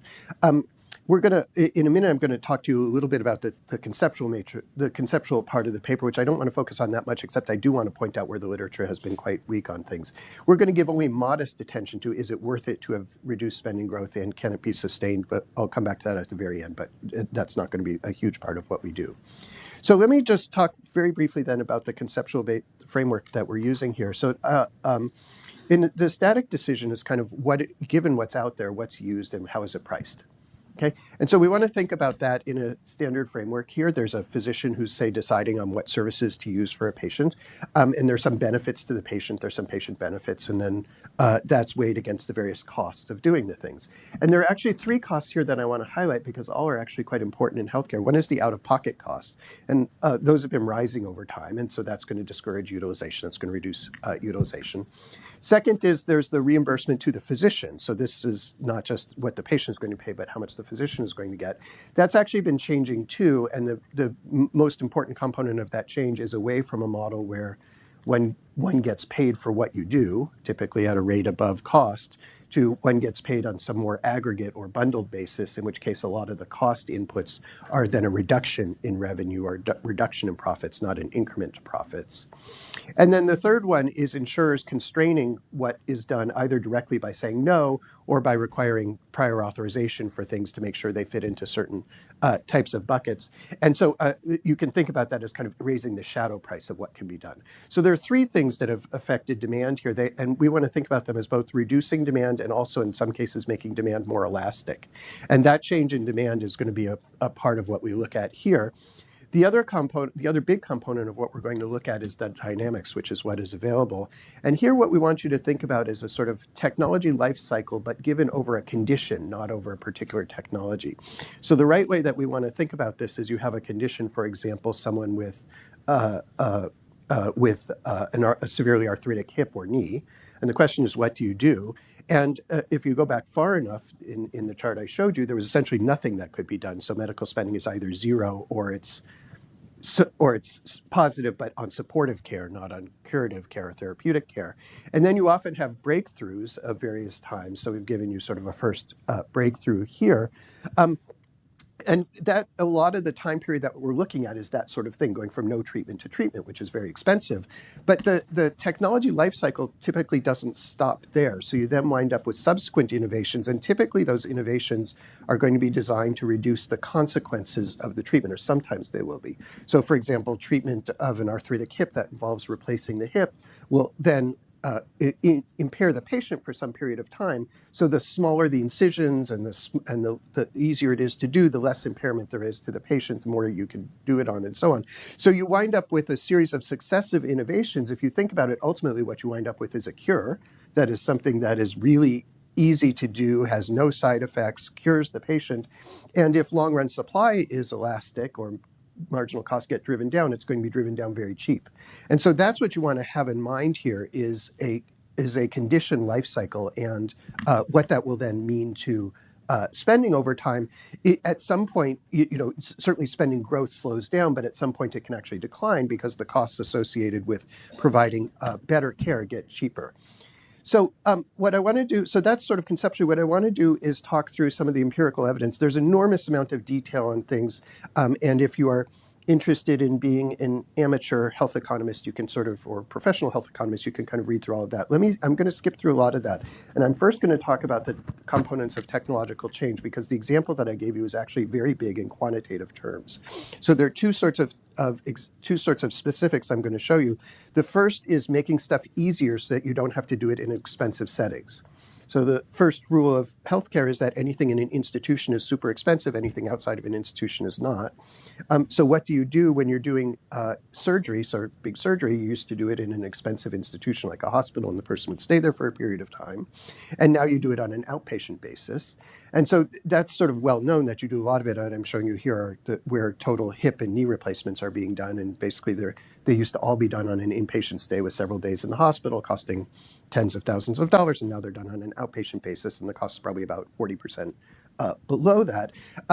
And when you look at the rationale why, it's all because of the technological change associated with how you can do it. So it's just the continuous innovation of things in exactly the way that you see in other sorts of industries that then leads to being able to do things cheaper. You do it on more people, but in this case, the additional people are not enough to make up for the lower cost, and so you wind up actually spending less on it. In general, the impact of the technology on spending is going to depend on things like the complementarity and substitutability for other treatments. In this case, it's substituted for one that was more expensive. How much the unit costs are, whether the unit costs are higher or lower, which can also vary over time, and also whether there's a demand elasticity to things like a lower side effect profile for it. So that's one example here. The second example I'll give you here is a little bit closer to a cure, which is that the biggest change in what people are getting sick with is that heart disease rates are declining. And they're declining even given the fact that one of the major risk factors associated with heart disease, which is obesity, is actually continuing very high, continuing to go up. And the reason for that is because we can often treat a lot of the consequences of obesity, in particular the risk factors, high blood pressure and high cholesterol and diabetes are treatable. And so if you look in any older older population, is showing you for the Medicare population, you just see this huge decline in people being admitted to hospitals with heart disease. And that turns out to be a fairly big component of total savings, which is just that fewer people need it because we have gone closer to what looks like a cure. It's not a cure in the sense that you do it once and you're done. You have to take these on an ongoing basis. But for many people, these effectively prevent for the rest of their lives the more severe components. So if you start off with $1 trillion of medical care spending that didn't occur, and you say how much of that is because of the technological component, these are not like hard and fast numbers like, what is the sum total of the money that's in the wallets of all the people in this room, for which, there is a number you could get at. But our sense, given a variety of different calculations, is that about 1/5 of it is because the technology of medicine has evolved in a way differently than we had thought about, and in a way that reduces costs over time relative to what we typically think of as increasing costs over time. Okay, so that's the first component. There's a second component I want to talk about, which is not as important in aggregate, but I do want to mention here, which is that another part of what we see is prices declining over time, long-run prices declining over time for things that used to be high price. And there are a couple of reasons why. One is because sometimes they're on patent and the patent runs out. So actually I showed you the chart of pharmaceuticals. And one of the main things that was missed was the fact that many drugs ended patent protection, which was foreseeable, but it's not built into a kind of time series historical forecast. And so that winds up being a surprise here. And then things like things that have become much more commodity-like in the way that everything technology becomes commodity-like, then becomes cheaper. So imaging has gotten a lot easier and less time and people and so on. So payers, public and private payers, have responded by paying less for it in exactly the way that you'd think. So long-run supply elasticities are sort of important here. They're not as important as some of the others, but I do think they're a big deal here. What I want to come to, the other part, in addition to the technological component that's really quite important, are efforts to reduce demand and to increase the elasticity of it. And I mentioned a few different components of it. One is higher cost sharing. The numbers in green here are based on estimates, typically sort of quasi-natural experiment estimates of the impact on utilization, typically. From these in the literature. We also then show this with some specific examples of things like imaging and so on, which I'm not going to show you in such detail here, but we're going to try and put a bound around some of these on the basis of that. So higher cost sharing, we've gone from essentially nobody in high cost sharing plans to about 1/3 of people with commercial insurance in a high cost sharing plan. People absolutely do respond. The technological component is actually good in the sense that people are actually healthier. What we know about this is it's neither all good nor all bad. People cut back on services that sometimes we think they should cut back on. People cut back on services that often we think they should not cut back on. So people are just very bad at making these decisions. Physician payments moving from a volume to a value basis. You can see the chart on the right. The number of people in plans where their physician is paid like that has increased a lot. Again, there's spending slowdown associated with that. A very big impact of insurer restrictions on use. So taking a brand name drug and saying we're only going to authorize this if the patient meets exactly these conditions, or we're going to require this prior approval, and we're just going to be very sparing about giving it. And so these estimates are all a little bit uncertain. The last one is more uncertain because it's somewhat more recent than the others. But these are our guesses that these are all fairly big. None of them are by themselves the 15%. So notice these are the percent of the spending slowdown. So you're not going to get the huge share of it here, but you're not going to get all of it here, but you will get a fair amount of it. Just to give you a sense, our estimate of the impact of demand based on sort of specific things we can identify that look like reduced demand for services to some of these broader components that may also be showing up in other areas, somewhere around 10 to 25% of the reduced spending is a result of things like that. Remember, I've got the technological component, I've got the demand component. The third component I want to show you here that's particularly important, and this is extremely hard to get at because prices are secret and they also vary for each payer-provider combination, sometimes depending on the specific insurance plan of the patient. So there are millions and millions and millions of prices. But as a general sense, what has roughly happened is that the rate at which prices increase has slowed. And so the number that I sort of keep in my mind is that price increases used to be about 1 or 2% above CPI inflation, say, and now they're about CPI inflation. And over a period of 10 or 15 years, that's actually going to be a very big deal here. You can see in these charts here, based on PPIs, you can see that prices were going up, relative prices were going up more rapidly. Then they seem to have declined. It differs a little bit by payer and service and stuff like that. Sometimes they decline absolutely. That is, they decline less rapidly than inflation. Sometimes they just seem to be about the rate of inflation. This number is hard, both because the data are hard and also because there's a bunch of gaming that goes on. So the price is for a specific thing, but if I call the patient something different than that specific thing, then I'll get paid more and so on. So this is a little bit complicated to know about, but our guess is that this is about a quarter of the spending slowdown. So all told, we think that the biggest components here are the technological component, and then something about demand. Notice I haven't told you where the prices come from. Relative price reductions come from. Partly they're a result of everyone piling on what the federal government did. So the federal government, as part of the Affordable Care Act, said we're going to pay less rapid increases over time, and then that follows in Medicaid and that follows in commercial insurance. And partly I think it's also because of demand changes, so that if you're not going to authorize the drug unless the patient meets all these criteria, then you get a much lower price for being a little bit laxer on those criteria if you're an insurance company. So there's, I think, a bunch of things that are in there, and I don't know, we don't know exactly how to separate them out. I will just conclude, because I'm almost out of time, and I'm just going to conclude. Has the U.S. bent the healthcare cost curve? Our answer is yes, actually. Some, but perhaps not all, has been associated with improved health. Even with that, we think the healthcare cost curve has not been bent as much as it could or likely needs to be. And then I'll just give two lessons. One is that technology is no longer just a driver of increased spending, so that's good. There are, of course, other potentials for saving money, including additional technological innovation and the relative lack of entry of AI into healthcare yet. We don't talk about that, but I just wanted to note that at the end. And thank you so much.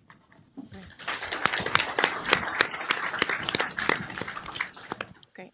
Thanks, David. The first discussant is Amy Finkelstein.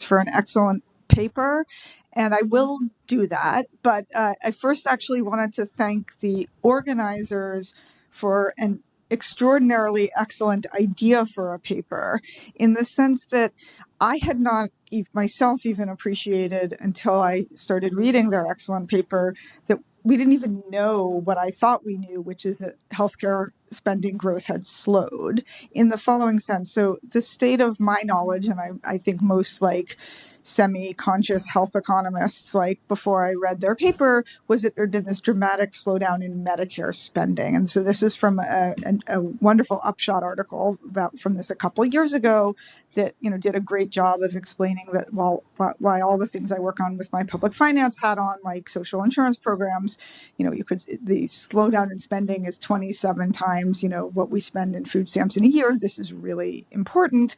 And what I hadn't realized is that I thought I was like, oh yeah, this is just general and we've plotted it in Medicare. And David glossed over this, but a lot of what is excellent about the paper is just documenting some first order, really important facts, including it's not just Medicare. Figure 3 in their paper, and he showed you some of this, is that it's all major payers. And that's particularly important because there's some excellent prior work showing that when you just look at Medicare, about half of the slowdown in Medicare spending is the direct result of changes in payment policy. And so that might be an indirect result in these other payers, but something else is going on. The slowdown extends beyond Medicare. It's also happening in all countries, although it's more pronounced in the US. But that suggests, again, looking beyond at least direct or immediate effects of U.S. health policy. And then also, it's happening across all types of medical care. You can see this in acute spending and prescription drugs and long-term services and support, roughly proportional across these different areas. And then, which David went over, just to summarize, they do a decomposition of the slowdown. They do it both for Medicare, where the data are richer, and then they do it overall, which is more speculative, but it's very helpful. And they numbers may have changed slightly since I updated I wrote my slides, but they're finding, the key thing I want you to take away is they're finding a big role for cost-saving technologies in explaining this slowdown, and a big role for changes in demand, shifts in the site of care. Things that used to be done inpatient are now being done outpatient, reductions in demand for certain types of care like imaging, and these may in turn reflect policy or insurer changes.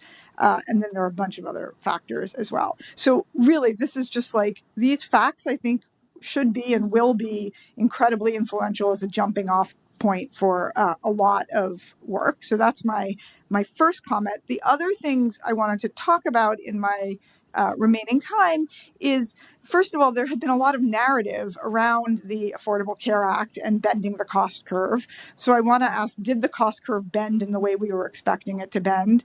And then I want to just situate their work in what has been, I think, a 30-year narrative about the role of technological change in medicine and how it relates to that. And then very briefly, because I, learned health economics from David Cutler, who always said it's not just about spending, it's also about health. I want to just talk about that very briefly as well. Okay, so how is the cost curve supposed to be bent, at least for Medicare? This is from an influential Atul Gawande New Yorker article in 2009. There's a similar quote from Peter Orszag when he was OMB director, all pointing to this stunning pattern that John Skinner and his colleagues at Dartmouth had documented, that across the United States, there's wide variation in healthcare spending per capita in Medicare among observably similar individuals, but we're not getting better health outcomes for that.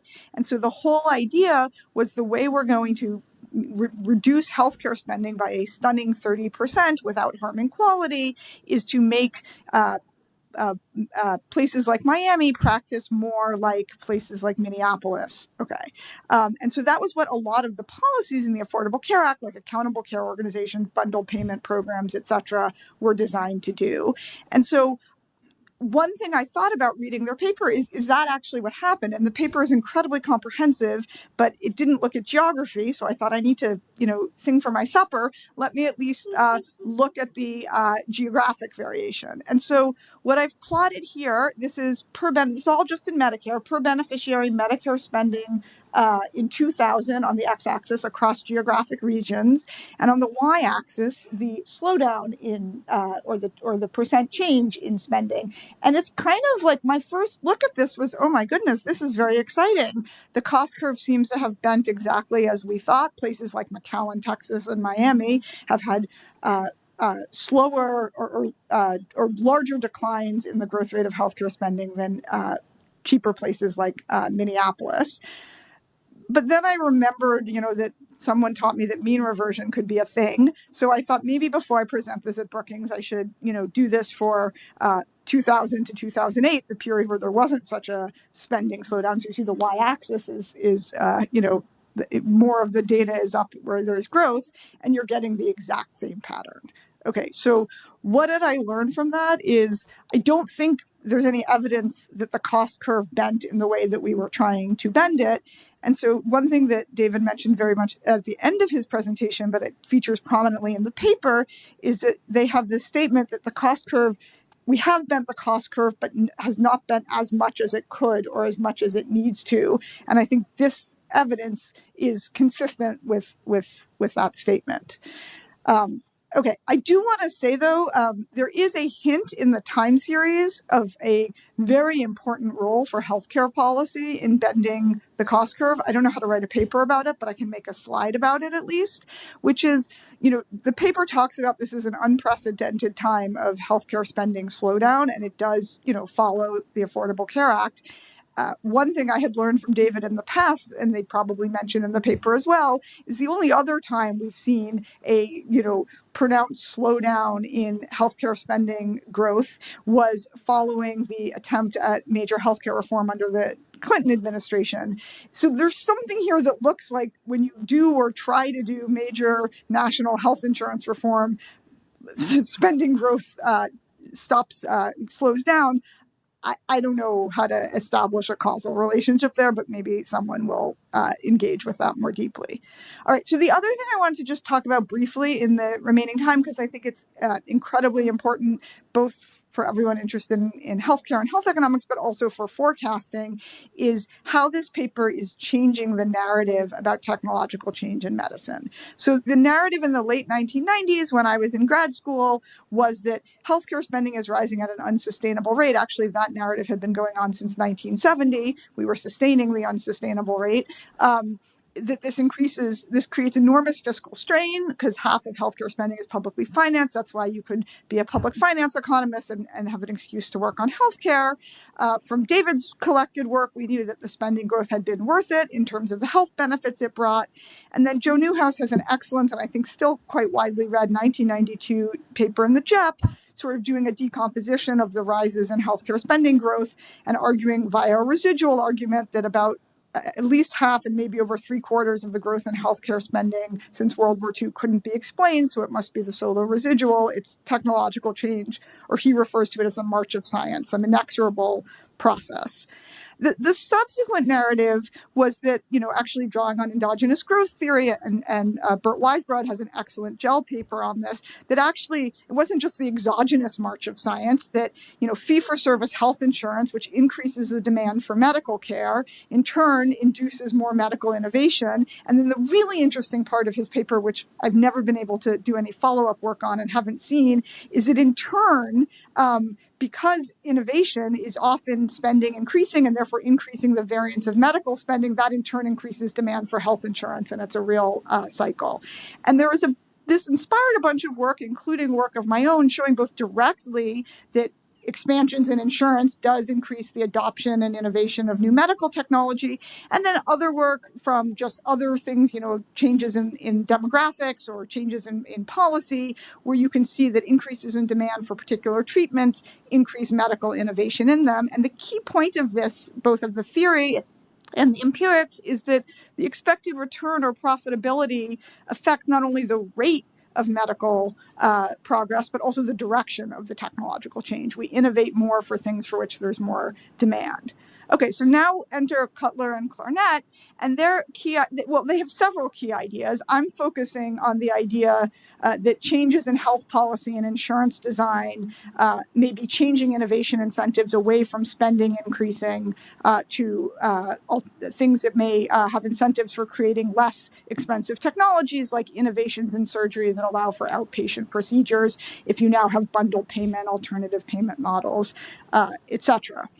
And actually, one thing I wanted to highlight is, although we definitely need more work on this, once they made this point, I thought, aha, there's actually existing evidence out there that completely supports their theory. So there's a really nice paper by Leila Aga and co-authors in this amazing journal, the American Economic Review Insights, which shows that closed formularies, which started to exclude new drugs in therapeutic classes if we already had existing therapies and a lot of volume, have in turn reduced pharmaceutical R&D in classes with higher risk of exclusion.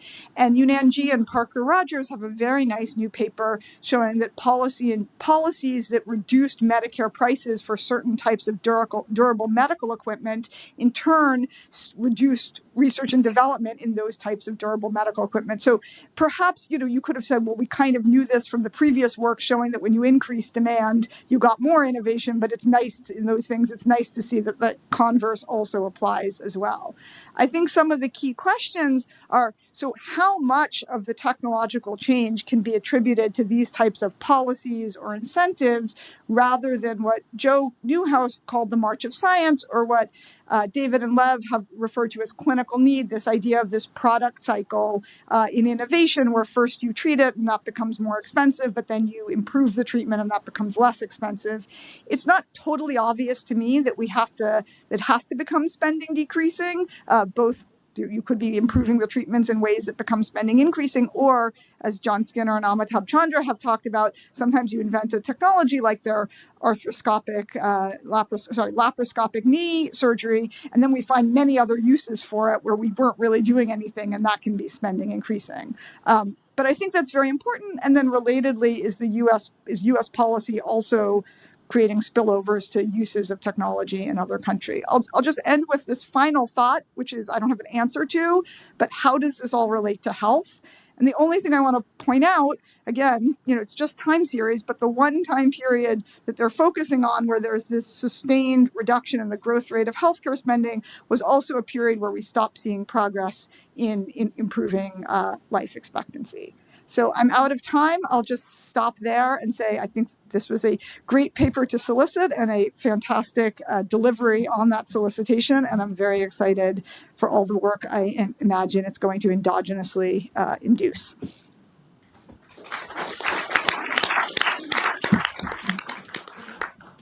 Thanks, Amy. The next discussant is John Skinner.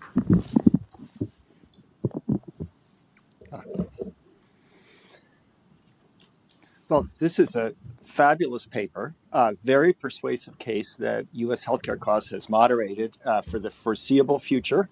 And I want to come back to that. And what I particularly like about it is that they finally put in a model of healthcare expenditure and utilization growth, which we have not seen before.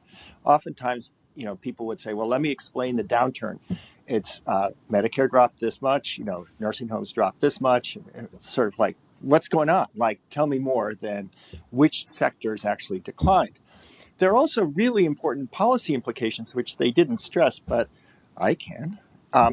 So this is my favorite graph here that you've seen this sort of breakdown. And the first message is like high deductible plans and frankly ACOs, which kind of was kind of started up by some of my colleagues, haven't delivered the promised savings. And I think that's where sort of the left was hoping kind of that ACOs would do it. The right was hoping that high deductible plans would do it. If you have skin in the game, then you're not going to use as much you're not going to utilize as much. This is just like nowhere, nothing. And furthermore, and I'm going to come back to this as well, it's not just a change since 2000 or since 2010 that we need to maintain to keep the cost curve from taking off again, but we need continued change. So in other words, in order to continue to get cost savings in terms of the growth rate, we need to up the high deductible plans from 1/3 to 2/3.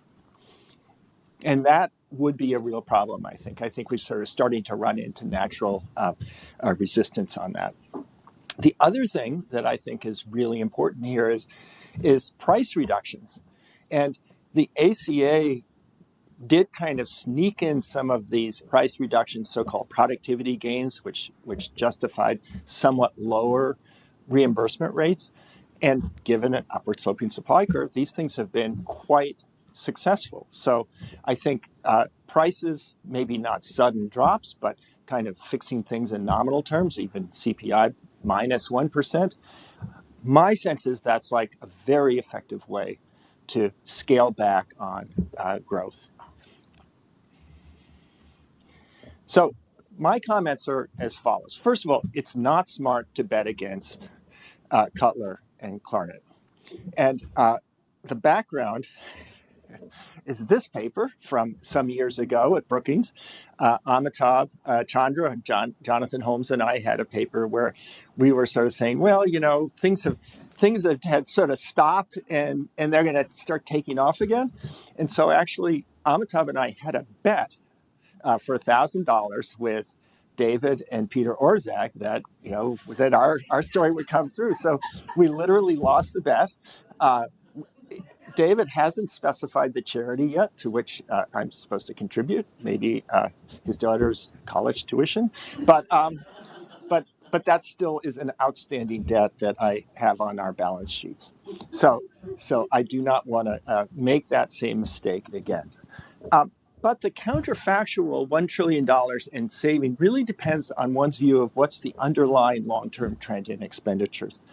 And so as you can see, the sort of projection starts in 2010, which was at the tail end of very rapid growth. So it's sort of like when Social Security Administration was projecting the fiscal balance of the program at the end of the baby boom. It was like, things are great, let's give away more money. And I think it was sort of the reverse here. It's like, oh my gosh, things have really turned bad. And I want to make the same graph, but in one that's more familiar to macroeconomists. There's the NBER recessions in gray. And I've also put in the COVID years in dots so as not to bother you. And in other words, so you can really see how it has flattened out. So we'll just ignore the COVID years. But given that healthcare is a percentage of GDP, when there are recessions, that ratio tends to go up. And the way I think about sort of the progression of healthcare costs in the U.S. is that basically it proceeds year after year, on average, at about the rate of full growth, full employment GDP. And then a recession comes along and it bumps up. And in fact, the recessionary years sort of account for 40% of the total growth. And so now since 2009, we have not, and I'm excluding, as you can tell, COVID, but we have not had like a full scale recession. So you might be a little bit worried that that's one of the things that's going to cause the increase, as it did, I think, coming up on 2010. That was the end of the recession, and GDP was just beginning to recover. But suppose we use late 20th century growth, that is 1960 to 1999, to predict 21st century growth. Seems like a reasonable break, and you draw the line. And so there you would say, well, it's not so much that we've bent the cost curve, but what was going on in the 2000s. And I tend to think of, if we want to go old school, the 1966 Nelson Phelps model, where there's sort of this kind of technology manna from heaven. They have a continuous one, but this could be kind of clumped. And this ignores the endogenous part. Maybe some of it is endogenous, but there was a ton of new technology. And a lot of it was adopted very confidently, like this is really going to work, this is great, like carotid endarterectomies, let's go for it. And then around 2010 or late 2000s, it was like, this isn't working as well as I thought. Certainly implantable defibrillators, it's going to save lives. Let's put it in, folks. It turns out that they're really not very good if somebody's older and is dying, because it doesn't allow you to die peacefully. So they were actually de-adopted, not so much from cost saving, but because it turned out to be not good technology. So I think that's another reason why things may have there's kind of a hangover after this initial increase. The second is, and this is sort of a subtle point, I think the high prices in the United States compared to European countries is a real impediment to cutting the cost curve. And let me try to explain why. So here's the US, again, with the two dots for COVID. Here are high-income OECD countries pre-selected by some folks at Kaiser. And you can see they sort of have similar patterns. Certainly the US has flattened out since then. In 2000, as it turned out, the US was exactly 51% higher than OECD. Let's pretend that's all prices. I'm not sure it is, but let's pretend it's all prices.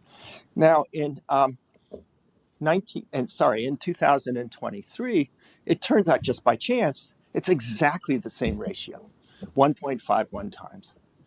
But the problem is that for an equal percentage increase in healthcare utilization, that the U.S. NHE, the national health expenditures, rose by an extra 1.5%. So this makes it really difficult.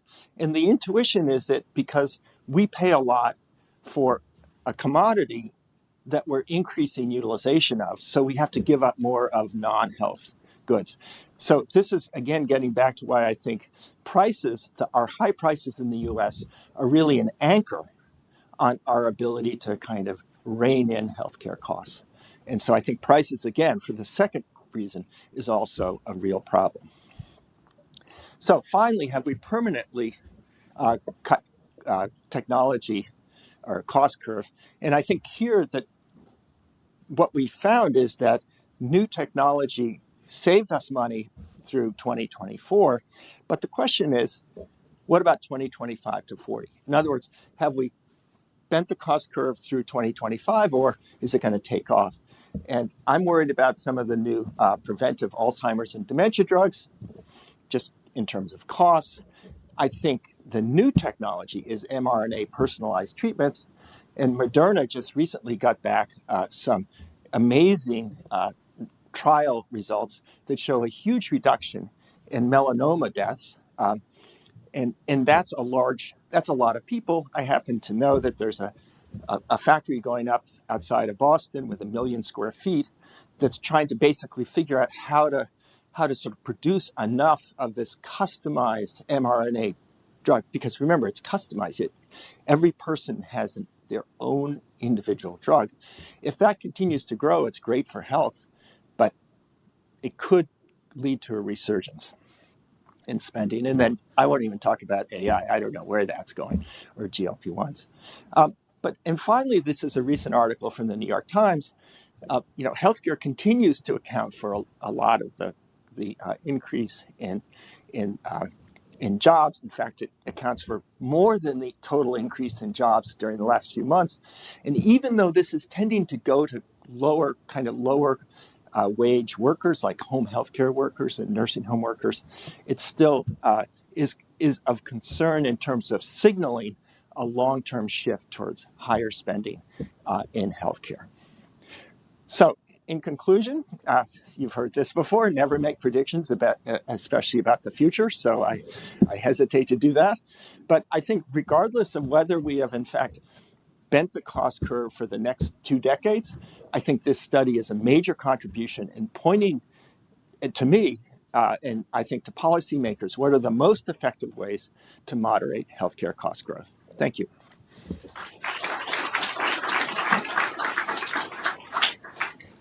Okay, thanks very much. John, we'll open it up for questions. Let me start with Louise Shaner. Thanks. Just a question, really. I want to follow on John's excellent discussion. Thank you for the paper. It's great, amazing. So I want to get your opinion on how to think about what you found affects what's going to happen going forward, and what CBO should be writing down, and whether or not it changes it. And I want to think a little bit. So some of the things that you mentioned seem like level effects, like we have more people in high deductible plans, that maybe we'll get some benefits of that, and maybe it will stop, maybe it won't, depending on how people take technology. The Medicare actuaries kind of warned that maybe the ACA price reductions are not sustainable over the long run. On technology, like the old story that I always thought was, yes, technology reduces costs, but you spend it so much more because more people want it. And so whether or not you think that this is something that's just kind of like happenstance, that we're in a place in the cycle where, it's not happening, but it should start happening again, or where you think there's something fundamental going on. And then even in terms of reform, when I think about excess cost growth, I do think the story has been excess cost growth coming down over time. It was like really, really high, and then it just all of a sudden disappeared.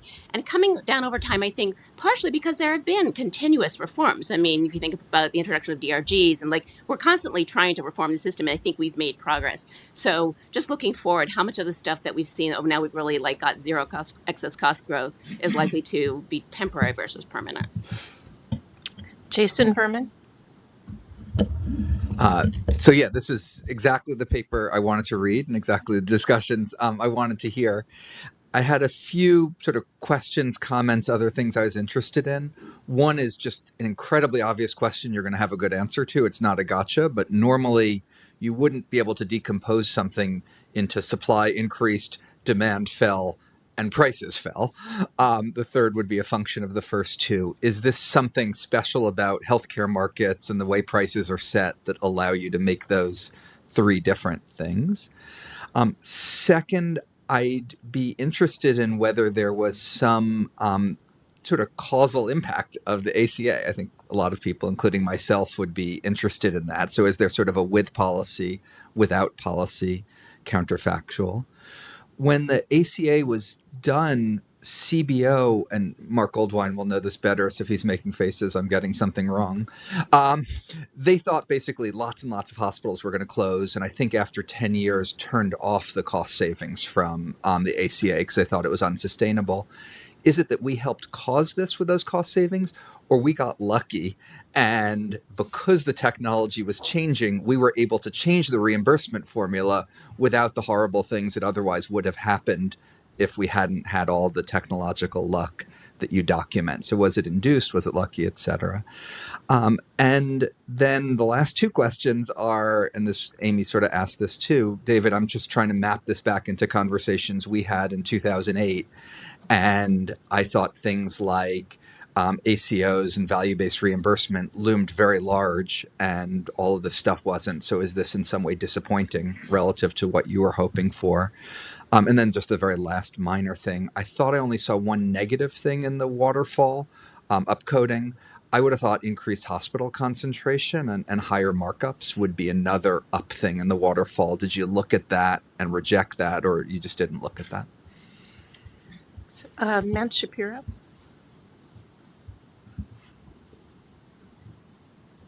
Thanks. Great paper, really interesting. I wanted to ask about sort of the dynamics of this. So there's been a period of cheap anti-cholesterol drugs and so on, and that's great. Don't have heart attacks, don't have cabbages, but that opens up the opportunity to be susceptible in 20 years to the really expensive melanoma treatment that fortunately will be there for those who survive. But is there a sense in which the seed of some of these cost savings might lead to higher costs in the future? Andrew Fieldhouse. Terrific paper. Roughly a decade before the structural break in 2010, a bipartisan group of senators decided to double the NIH budget and then actually followed through on it. I'd be quite curious to hear your thoughts on the role of NIH funding and research policy on bending the cost curve as opposed to the ACA contribution, particularly on the technology front, and particularly in light of the FY26 budget proposing a 40% cut to NIH funding. Catherine Abraham. Thank you.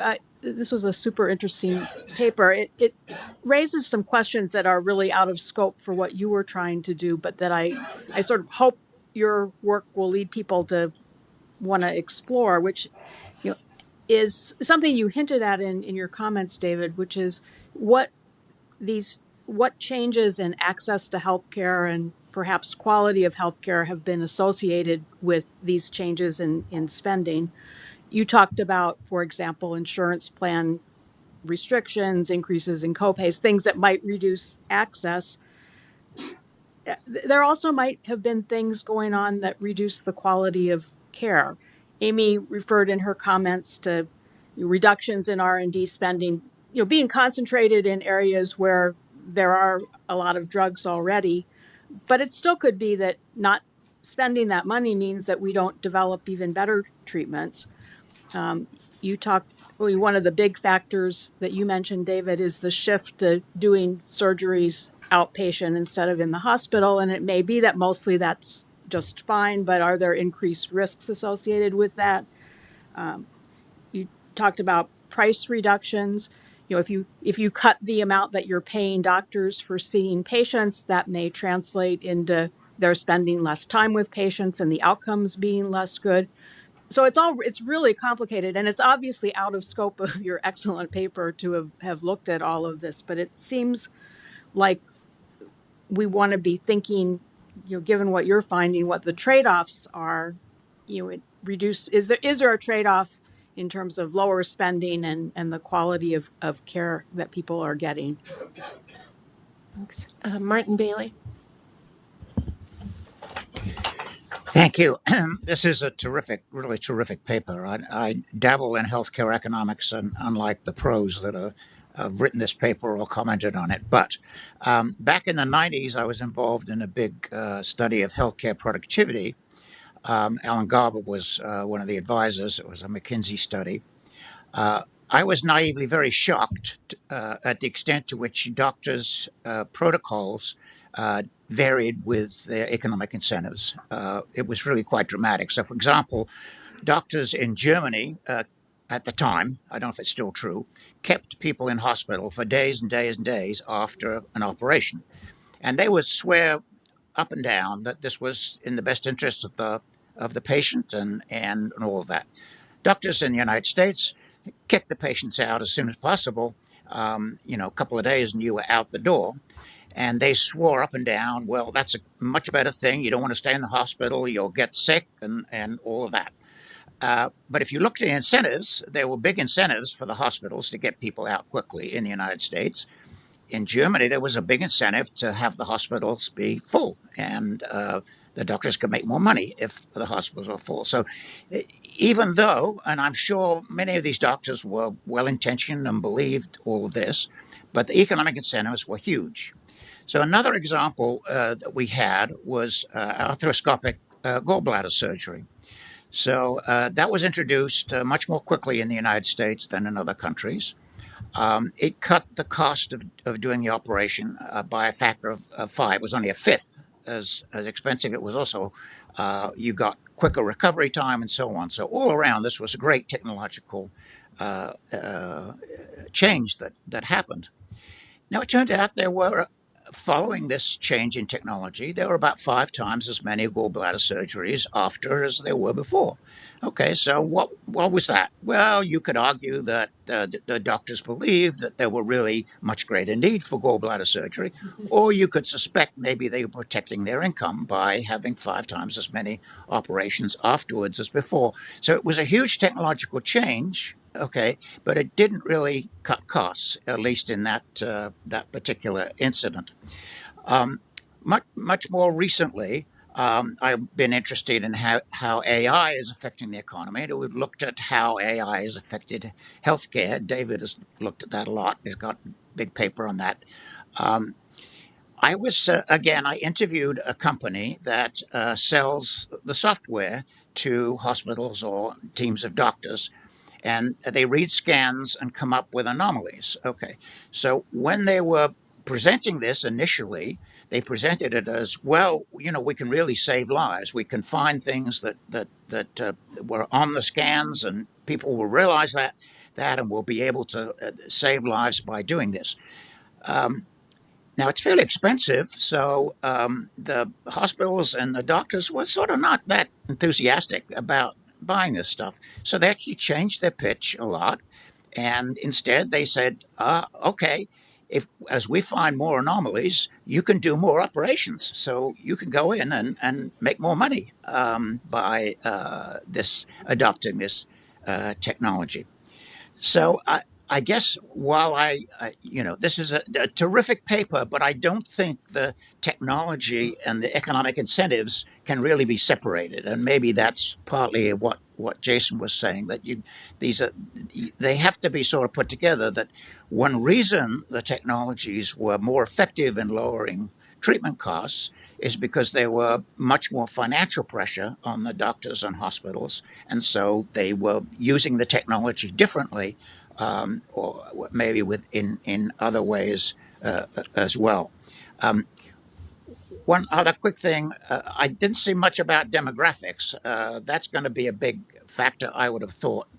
We're all getting older, 1 year at a time, but there are a lot more old people, and healthcare costs are higher among old people. So I think that's going to put upward pressure on healthcare costs. And then finally, another study that I was involved in later on comparing why costs are so much higher. And Jonathan Skinner talked about that in the United States as compared to other countries. And the conclusion was, and other people have had this same conclusion, is basically prices are much higher. Everybody makes more money in the United States than they do in Europe.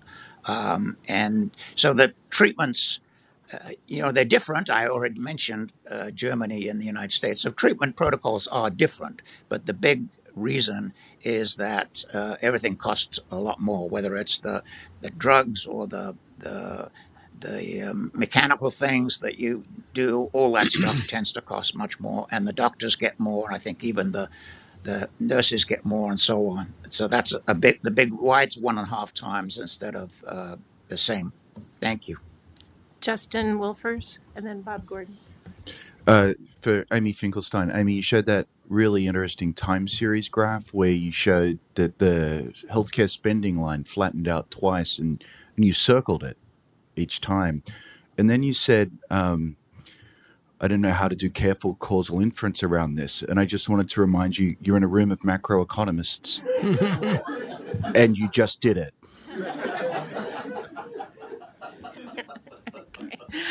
Bob Gordon.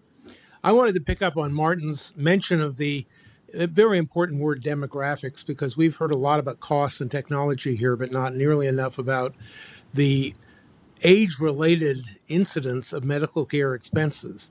I may be the oldest person in the room, but I am acutely aware of the increased frequency of all sorts of medical events and medical technologies and medical tests that occur. So we have two things going on at the same time. We have more people are living into their mid to late 80s because life expectancy is increasing.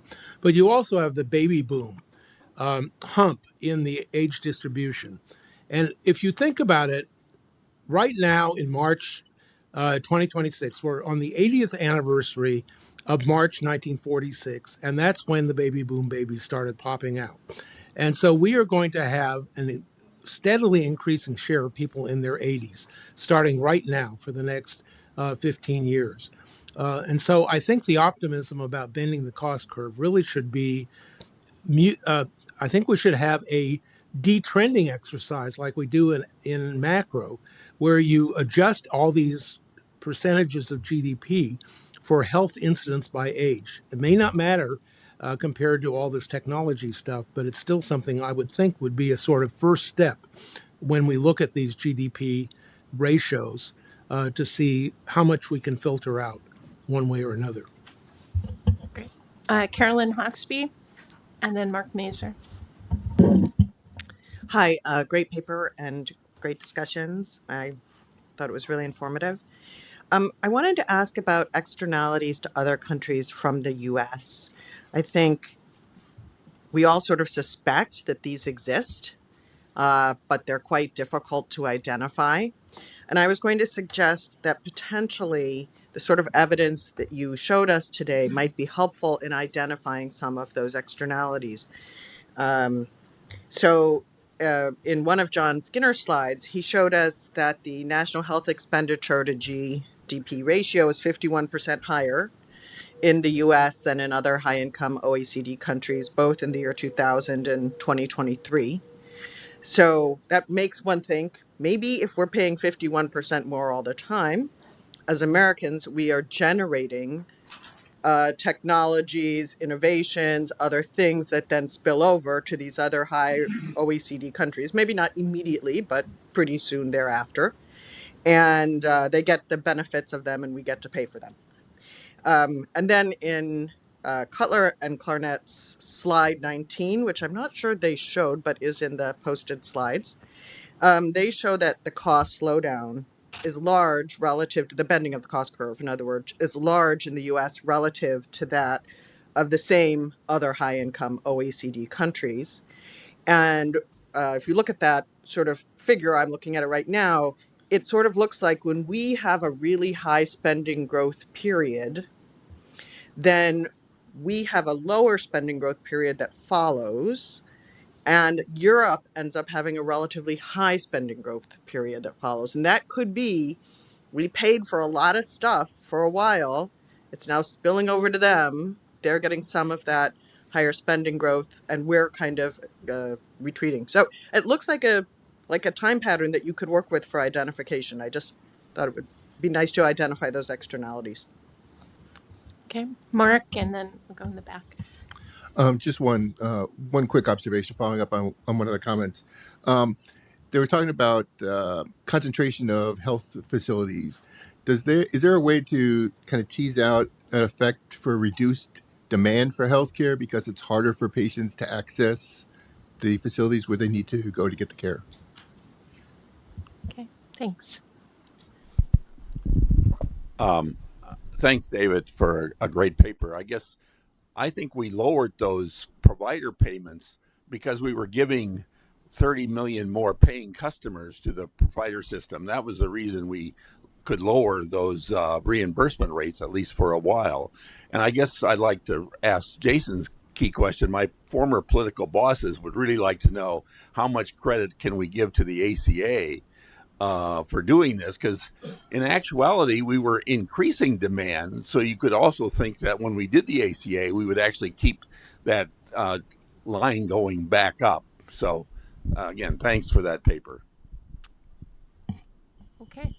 Let's go back to the authors, and you might want to start with just explaining how you adjust for demographics in the paper, just to clear that up. Yeah. So first, thanks to everyone for the extremely helpful comments. We do a number of things adjusting for demographics, but remember that mostly what we're doing is we're comparing relative to the forecast, and the forecasts have demographics built into them as well. So that gap is not going to be influenced by the demographics component. We've also looked and seen about changes in insurance coverage and so on, and none of that is a big deal. Let me pick up on maybe 4 different themes that came up, and I'll try and group some of the comments together. The first one was about kind of prior experiences, what's unusual, what happened after 2010 or in 2000 or so on. Both Amy and John brought this up, and others did as well.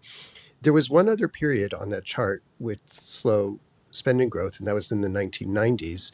And the story that at least I keep in my mind about that is that what had happened was after the Clinton plan failed, employers said, okay, we better figure out something to do to reduce the growth of medical spending. So they moved all their employees into managed care plans. So into an HMO plan, you couldn't go here and you couldn't go there and so on. And most of the savings was because prices declined, because if you wanted to be in the network, you had to offer a low price. So about 20-30% lower prices to get inside a network and so on. Okay, so why is that relevant? What's relevant is that what happened after 2000 is partly that broke down, that both the employees got fed up being in those, and so they complained to the employers, and the employers said loosen the network. And quite importantly, and this goes back to one of the comments, the providers learned they were being played against each other, so they did what any rational provider would do, which is merge and then charge a higher price. And so I think of the 1990s / early 2000s as one episode, and the lesson from that episode that people took was you can't actually save money because you can do it for a few years, but then it comes back to bite you. And if you look at the actuaries' forecast of the Affordable Care Act, they said, well, they've put in place these cost savings in Medicare and so on. We have to score them, but we're not sure that they're really going to hold. So they're there, but you should be extremely cautious of them. And that was based on that experience. And one way to then interpret what's happened is they have actually not produced the problems that happened earlier. And so it's sort of what's unusual is in some ways, not that we did something for a short period of time, but that's actually managed to stay. And so that's I think a sort of key lesson about things that are different in that way. A second area to bring up is a number of folks focused on the price part, both the prices in the U.S. relative to other countries and so on. And so I just thought I'd give one comment about that and how it relates to what we're doing here. It is true that the proximate difference is that the hospital in the U.S. gets paid more for the same thing than the hospital in Canada or France or Germany, or choose your favorite country. That's not fulfilling because you then want to know, gee, are the profits of the hospital in the U.S. higher, or is someone like making out exorbitantly? It turns out if you actually probe behind it, the biggest difference is that the administrative costs of running the hospital in the U.S. are higher than in other countries. So about a third of that difference is because the administrative expense is higher. Why? Basically, there are very few administrative workers in your typical Canadian hospital, and there are a bazillion of them, 2 per bed in your typical American hospital, all in charge of billing and stuff like that. And one of the reasons why that's relevant is that a lot of the things I showed you about demand responses and so on are associated with increased administrative expense. And so actually one of the things that has been growing in the US healthcare system is the administrative expense of it.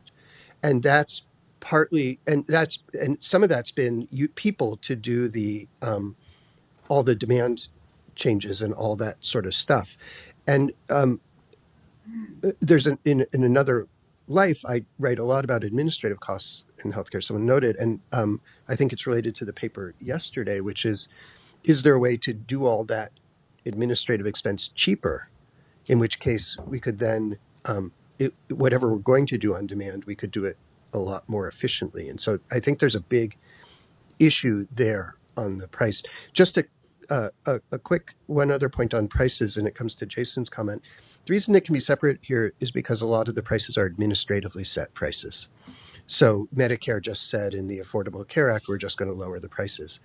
And Medicaid will often do the same thing. And many commercial insurance contracts are actually pegged relative to Medicare. So they say we'll do, 30% above Medicare or something. So there's just this automatic downward reduction. And that's why they're not all quite negotiated that way. Third comment I'll make is about demographics, health changes, lifetime costs, and so on. So even though it's not particularly relevant for that slowdown, part because it's built into the forecast as well as it's built into the actuals, it turns out that aging has actually mattered less than one would think. And Amy has a awesome recent paper on this, and John has written about this as well. But the rough thing that's happening is that people are living longer, but the years that are being inserted are pretty healthy years. And so more or less what happens is people get very sick at the very end of life. And unfortunately, everyone has an end of life. So there's just not, so it's kind of like, if someone who passes away at 80 will have 2 years of very high spending. Someone who passes away at 90 will have 2 years of very high spending. And in fact, actually, the cardiovascular reduction is particularly important because that's something that lasted a while. And so that's actually making the third year and the fourth year out from death be somewhat healthier. So it's actually saving on the lifetime expense because the person will still have 2 years at the end of life in which they're expensive, but the third and the fourth and the fifth year and so on are actually somewhat healthier years. So what you want to think about here is that death is expensive. There's a lot of money spent around the time of death. And that what you want, if you're interested in reducing spending, you want to think about the chronic illness that's happening in those years beforehand. And that chronic illness is when that goes down, that winds up saving you money in total over someone's lifetime. We do have a component which is due to health changes. In one part I didn't talk about, but is in the paper. There is, for example, fewer people are using formal home care services and so on, and that's and the share of people in nursing facilities on a long-term basis is declining a lot, and there are a number of possible things going on, including availability of informal care in communities and payment systems and so on. But one thing I'll just plant in your mind, which is that there's some evidence that actually things like dementia and so on are related to pollution, which has come down a lot. And so there are all sorts of changes that are improving people's health. So it's a very complicated sort of issue. And then the final thing I'll say is there was lots of great speculation about what to think going forward and how to look at this. And so I have, obviously very mixed views. So, or maybe I'll add a second afterwards. Very mixed views. I will note that that if you went back to 2010 and you said what would be like greatest things to worry about, people would have said stuff like CAR T therapy, where you go to a cancer place and they pull out your blood and they mix it around and they insert the antibodies and then they inject it back in you and so on and so forth. Those have generally underperformed. So the very, very expensive stuff, which is used on particular patient groups and so on, has generally underperformed. And it's been that way. So in the year 2000, people were like, okay, now that we've decoded the genome, medical spending is going to explode. And it never actually did, in part because the insurers are very, very tight on who uses the therapy. The out-of-pocket costs are very high related to that. It's really chaotic for a doctor to send the patient to Philadelphia to get the treatment.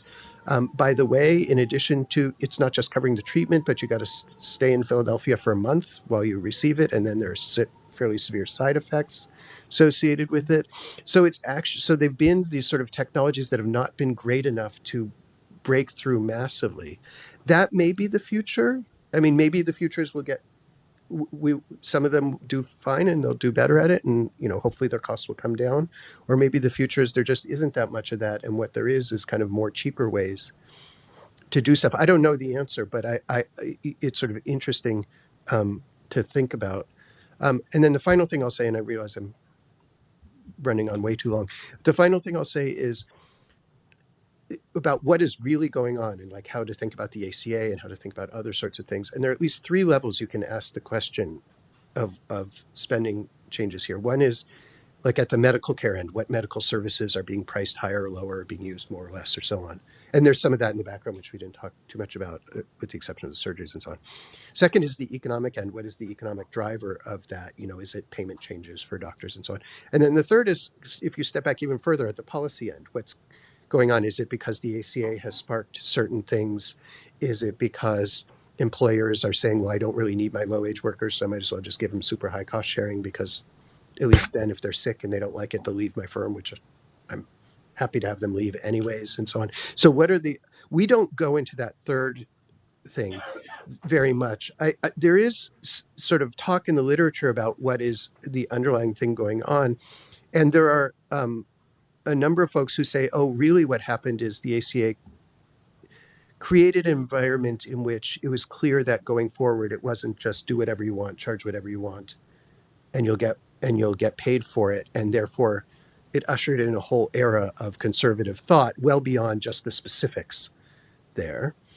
There are people who say, no, it was really the fact that employers said, we want high deductible health plans, partly spurred by the ACA, partly just because they were getting sick of things, and that changed the whole culture of how to think about medical care and so on, or the insurers decided to be competitive. Whatever it is, there's some underlying thing there that I can't talk about, and that's which we haven't decided, and that's partly why I didn't know where to put some of the price things, because they're obviously related to something going on, but what exactly that is going on, I don't have we don't have any way here that we've come up with of talking about that. But I think it is a really important issue, because if we decide to do more or less of one or the other, we would really want to know the impact. So I sort of put that on my list of things I'd love to know more about. Any other questions, comments? Terrific. Thank you very much, David and Matt. And we'll come back at noon for the last paper. Great. Good. Terrific job. Thank you. Really good. Who is it? How you go? Good. Good. Thank you.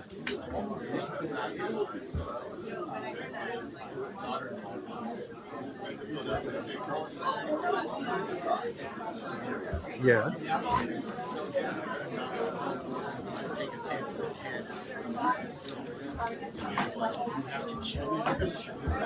It's way more expensive. It'll get cheaper though, but it will never be as cheap as producing Lipitor. Yeah.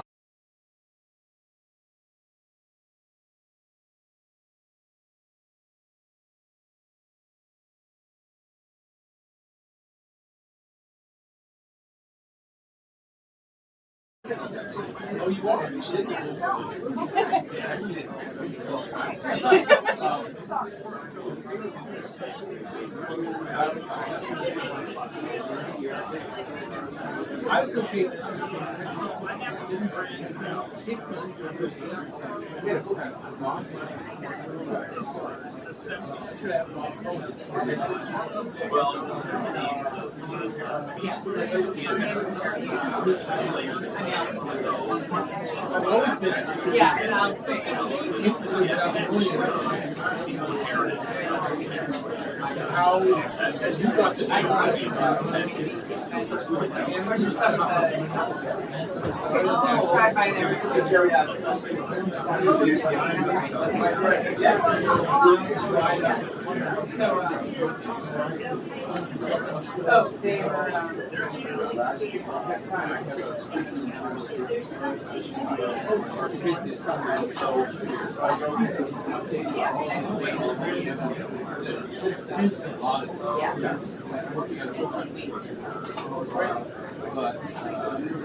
Yeah, so it's like a manageable,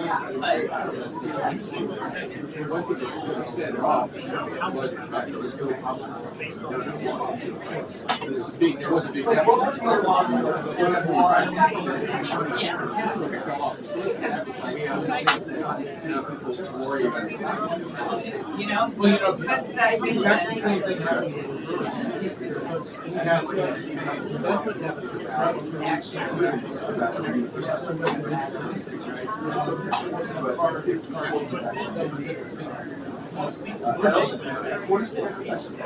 one scariest thing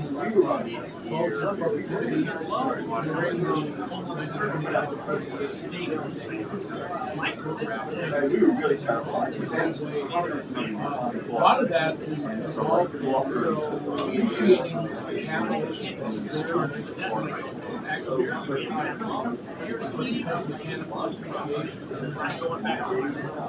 We have lots of capital. It's not just the next thing.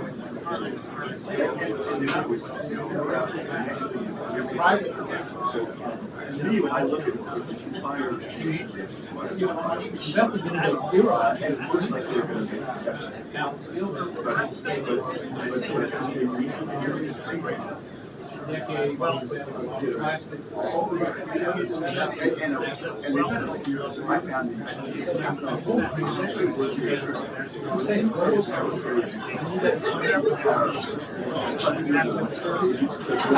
this to me, I'm sitting there going, and I've talked to lawyers about this, this nutty, I mean, this is just, this said, this verdict, you're going to be expensive to incarcerate you, so I'm going to have so, the right home,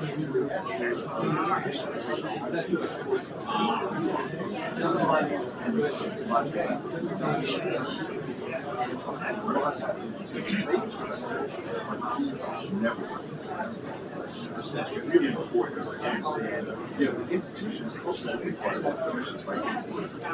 And also, you know, my attitude institutes, you know, are telling so it hasn't happened. You know, well, I'm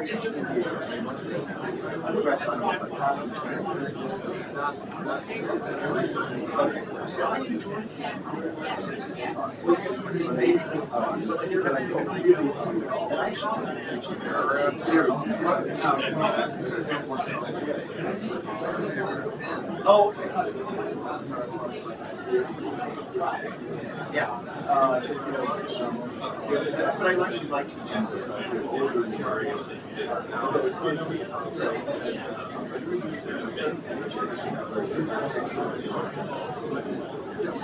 And this guy.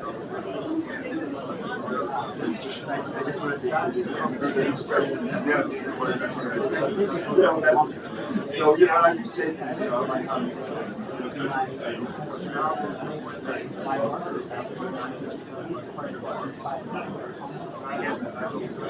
and, you know, it's another level up, but look at each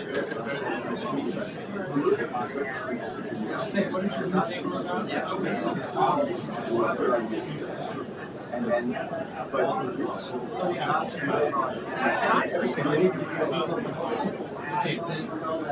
you send me an email, I would like to make your comments on our page. No, it's going to be other.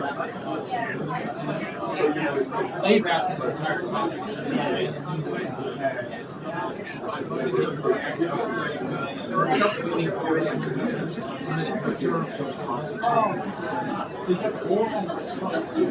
We have a working paper for your sector.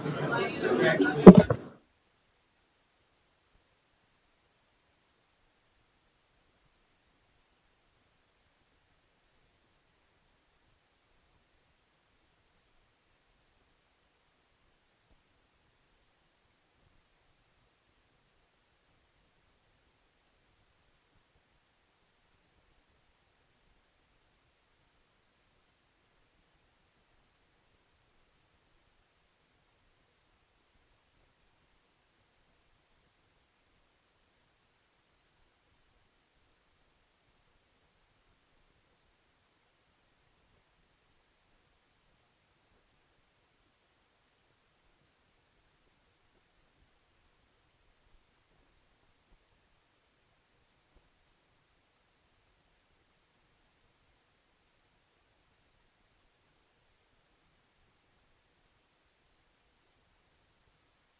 Okay, let's get started with a last paper on AI adoption in the US and Europe. Will be presented by Adam Blinden.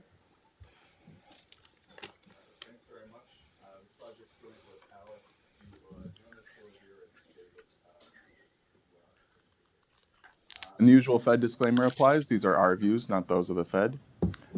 This is mainly a measurement paper that tries to gauge the diffusion of a new technology across countries. Why is that worth studying? This figure provides one starting point. It shows productivity, output per hour, in the US and Europe since 1980, with both normalized to 100 in 1995. Before 1995, European productivity grew 30% and was catching up to the US. Around 1995, the trends shift. Europe took twice as long to grow another 30%. Meanwhile, the US grew 3 times as much. Now, there are lots of drivers of this divergence, but one that economists have highlighted is greater ICT adoption in the US. And today, AI is a new cluster of technologies that might drive productivity growth going forward. So this begs the question, will a similar AI gap emerge? To address this, we're going to try to make progress on 3 questions. First, what's the current state of AI adoption in Europe and the US? If adoption differs across countries, why? And last, can we see any early hints of a macroeconomic impact of AI on productivity and employment? We're going to answer these questions with 2 sets of international data. First, we fielded parallel worker surveys in 7 countries covering the US and Europe. And second, we leverage international data on firm adoption that covers 33 countries. And I just want to say up front, these latter 2 questions are causal in nature. Everything I'm going to show you today is descriptive, so you should think of our results as documenting salient patterns in the data that might suggest answers or point to directions for future research. Let me start with the data. In the paper, we spend a lot of time on the subtleties of the data, how representative they are, how comparable they are across countries. Here, I'm just going to give you a brief overview, but those details are important. To measure worker adoption, we fielded online surveys to 56,000 workers in 7 countries. For each country, we ran 2 rounds of surveys, first in the spring of 2025, and then again in early 2026.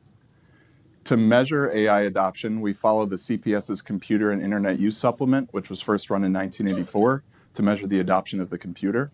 And their core question was very simple. Do you use a computer for your job? Yes or no? Our AI module starts with the definition of generative AI and provides some examples. And then we essentially ask the CPS question. Do you use generative AI for your job? We then ask a bunch of follow-up questions, how frequently people use AI, how they use it, and how much time they think it saved them.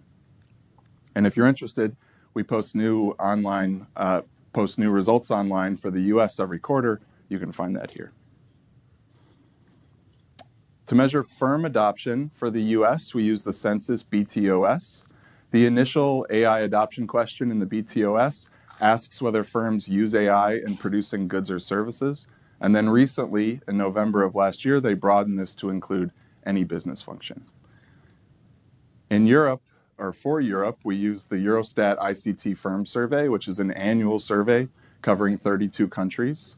The Eurostat survey first asked about AI adoption in 2021, and it's asked about it annually since 2023, and data collection happens in the first quarter of the year. The survey asked about firms' use of 8 specific AI technologies, like machine learning or natural language processing, and it also distinguishes between 7 different business functions that the firm could use AI in. One of those, helpfully, is producing goods and services. So because the census question is narrower than the Eurostat question, our Europe-US comparisons are going to focus on AI use in producing goods or services. But even that isn't perfectly comparable because the BTOS doesn't list as many explicit technologies as the Eurostat survey. Now, unfortunately, neither survey provides microdata, but we can compare across countries, industries, and firm sizes. So let me show you AI adoption and how it compares in Europe and the US. We'll start with workers. In 2026, 43% of US workers said they used AI for their job. This is higher than every European country that we survey, which ranges from 26% in Italy to 36% in the UK. Now, if these numbers sound high, keep in mind this includes infrequent AI users, and even frequent users tend to say they only use it for a few hours per week.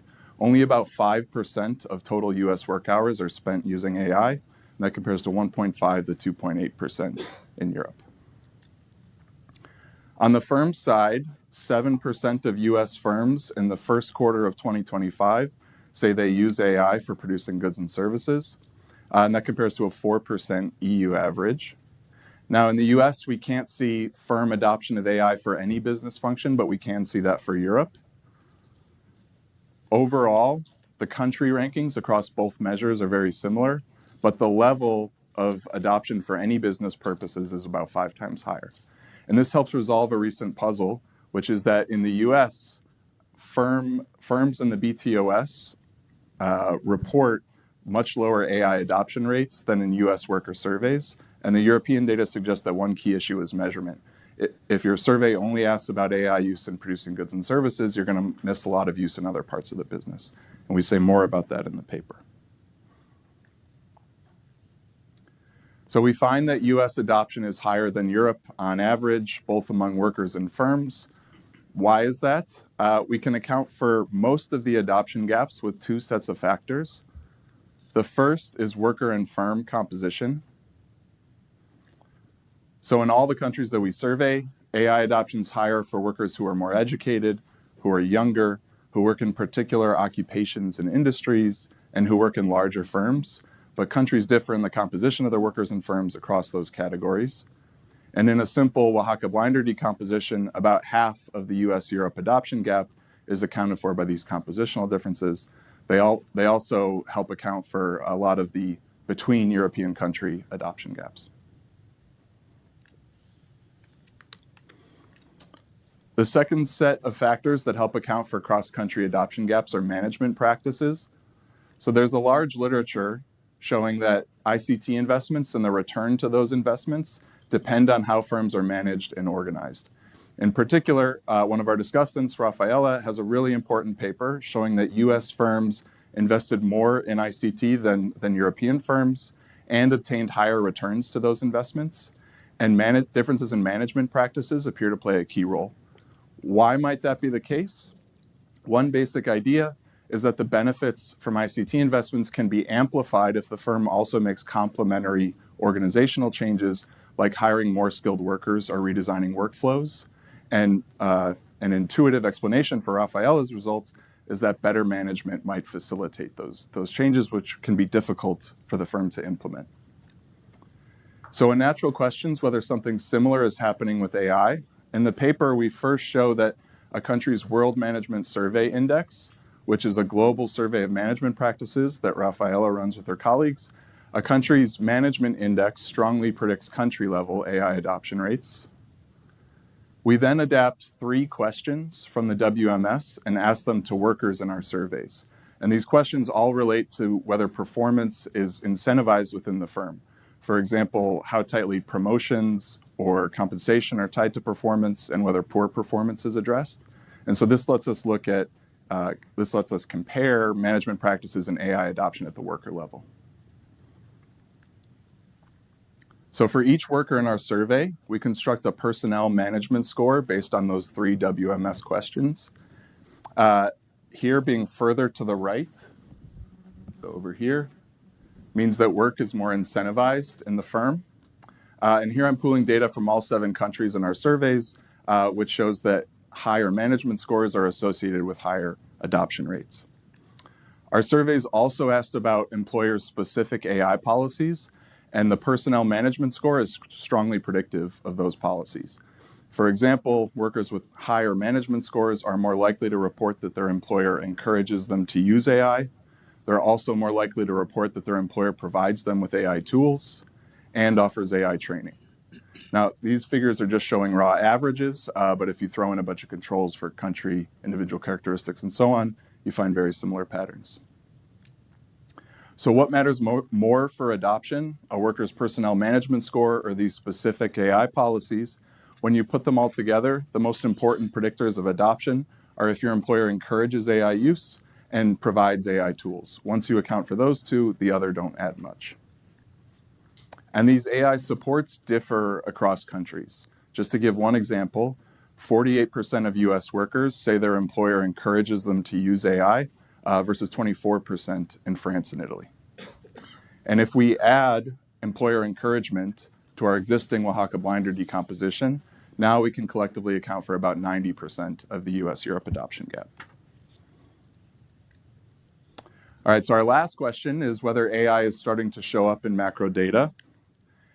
In the US, aggregate productivity growth picked up right around the time AI adoption accelerates. So this gray line is output per hour in the US. The green line is the pre-2023 trend. You can see productivity hugs that trend pretty closely, except for a blip during the pandemic. But by 2022, it's returned to that trend. The blue line shows much faster growth since then. So, I mean, if we're following Justin's standards for macro identification, then I can just stop here. But we also have experimental microevidence, a growing literature of experimental microevidence showing that AI raises productivity for some workers. Okay, but there's a chasm between this micro experimental evidence and this recent aggregate productivity trend. We want to use our adoption data to at least take a first step towards trying to bridge that micro-macro gap. So we run similar analyses in Europe and the US. In Europe, we regress country industry productivity growth on AI adoption rates for 29 countries, including country and industry fixed effects. We run this first in a placebo period before we expect any AI effects, and then for 2 AI periods, one since 2019, just before COVID disruptions start, and one since 2022, which was the year ChatGPT was released. For the US, we don't have comparable firm adoption data, so we use worker adoption.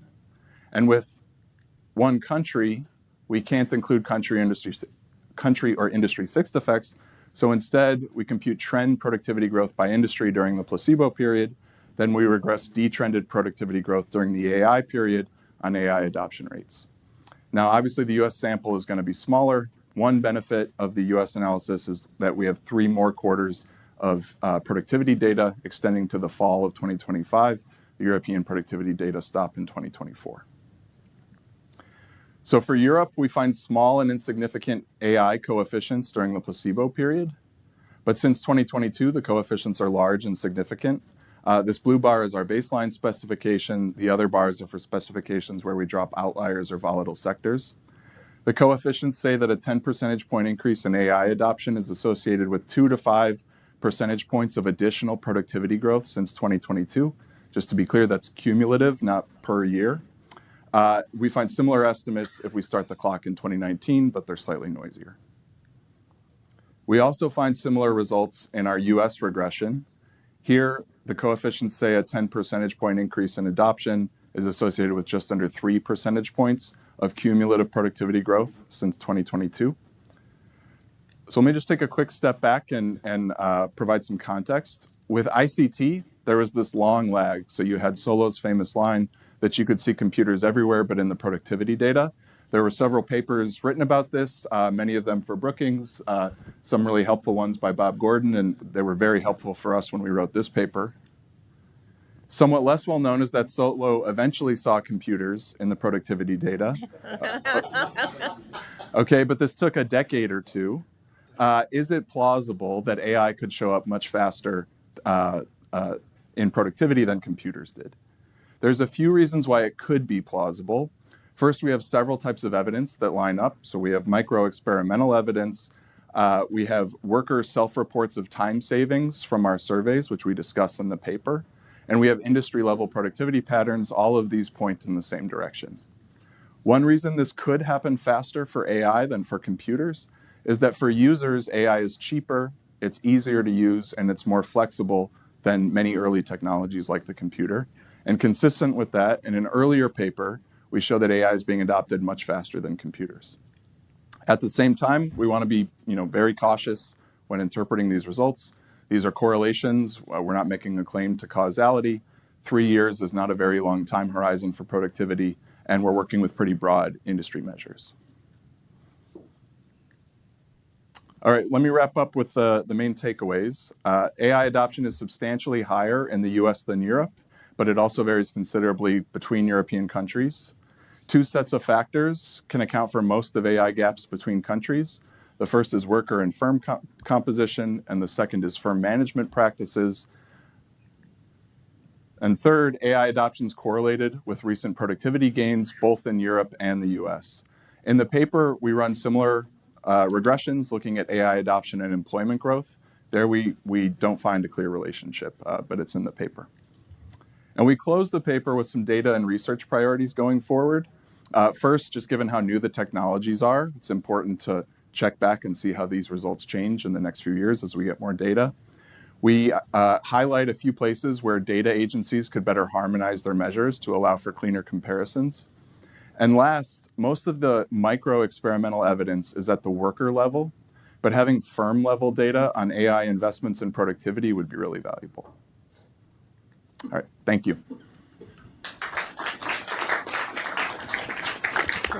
Thanks, Adam. The first discussant is Mert Demirar.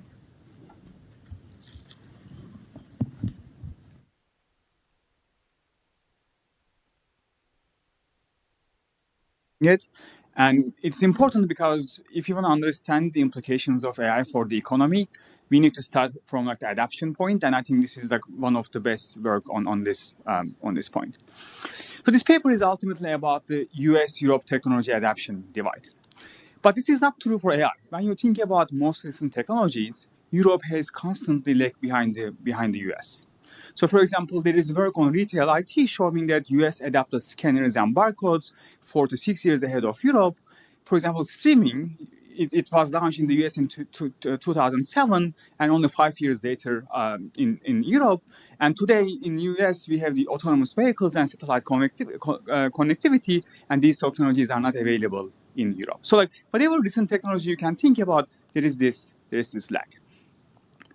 So this paper essentially documents the same pattern for AI. So they find a large US-Europe AI adoption gap. So this is itself a really important question, just knowing these numbers and keeping track of them.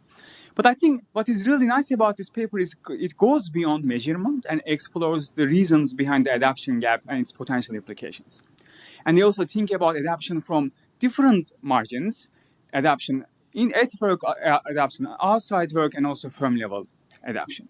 So I think the fact that this paper focuses on the reasons why adoption lag is happening in Europe is, I think, the most interesting part to me. So it's an excellent contribution, timely, well executed, and rich data.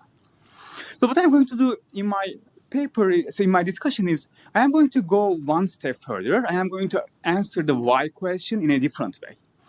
I am going to provide two frameworks of technology adoption. One is inside the firm, top-down or bottom-up, and the other is the firm-level adoption, cost-benefit analysis. And I'm going to put the results of this paper into these frameworks and put AI into these frameworks, and I'm going to answer why question in a more fundamental and more micro way. So let me start with the first framework. So when you think about technology adoption inside the firm, there are two main approaches. One is the top-down approach. In this approach, the CTO of a company decides, I'm going to adopt this technology. They procure the technology and they integrate with the existing data and IT security. The technology is rolled out and some workers adopt, some workers won't, and then the firm tries to measure the impact of that technology. So this is the top-down adoption. The other approach is the bottom-up adoption. In this case, the worker discovers the tool. It uses at work, sees some productivity gain. Maybe there is some organic diffusion inside the firm. And then the managers at some point realize this and say, okay, maybe we should adopt this technology at the firm level. So these really two different adoption, top-down and bottom-up. And when you think about different technologies, this top-down and bottom-up approach, they play a very different role. Think about pre-digital technologies like steam engine, electricity, mainframes. These are high fixed cost technologies that require a lot of capital investment. This is ultimately a firm-level decision, and this is primarily top-down adoption. But think about digital technologies, PCs, internet, software, AI. For these technologies, the cost of access is very low. What does it mean? Workers can access to this technology, they adapt these technologies, and they can be the driver of the adoption inside the firm. So for these technologies, adoption is primarily, increasingly bottom up. And the PC adoption is a really great example of bottom-up adoption. You can see many examples, many anecdotes where workers, they bring their own personal computer to company and they try to use in a productive way. I found like 2 articles from the 80s. In one of them says in Bank of America, computers were being bootlegged into the company, expands as paperweights and office supplies. So this is what really drives the personal computer adoption. And this has become so prevalent that we have an official name for this, which is called shadow IT.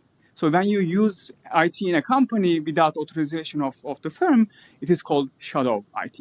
I think what we are experiencing right now is shadow AI. So bottom-up adoption is very important in order to understand the adoption of AI, because for most workers, they experience AI first outside of their company. This is technology access cost is extremely low. And this is something we already see in Microsoft's and LinkedIn's 2024 work trend report. They actually find that 80% of AI users bring their own tools to work, and 60% of them say the company lacks a vision and plan to implement AI. So I think this bottom-up adoption is something that is overlooked when we think about the AI adoption. I think the authors have some excellent data. They have data of adoption both at the worker level and the firm level, and I think this is something that they can explore more. The second framework I'm going to talk about is at the firm level. So this framework starts with the information. Do you know about the technology? If you don't know about the technology, then there is no possibility for adoption. And this is how development literature thinks about the technology, whether farmers know about the technology to adapt. If you know about the technology, then you can do a cost-benefit analysis. Is it worth adapting? And there are many determinants of costs. For example, regulatory costs due to compliance, physical infrastructure costs you need to pay, or the organizational costs. So these are complementary investments that you need to make in order to make the technology work. On the benefit sides, what matters is the scale and the market size. If this is a fixed cost technology, the bigger you are, the more benefit you are going to have. And for example, network effects could also be important.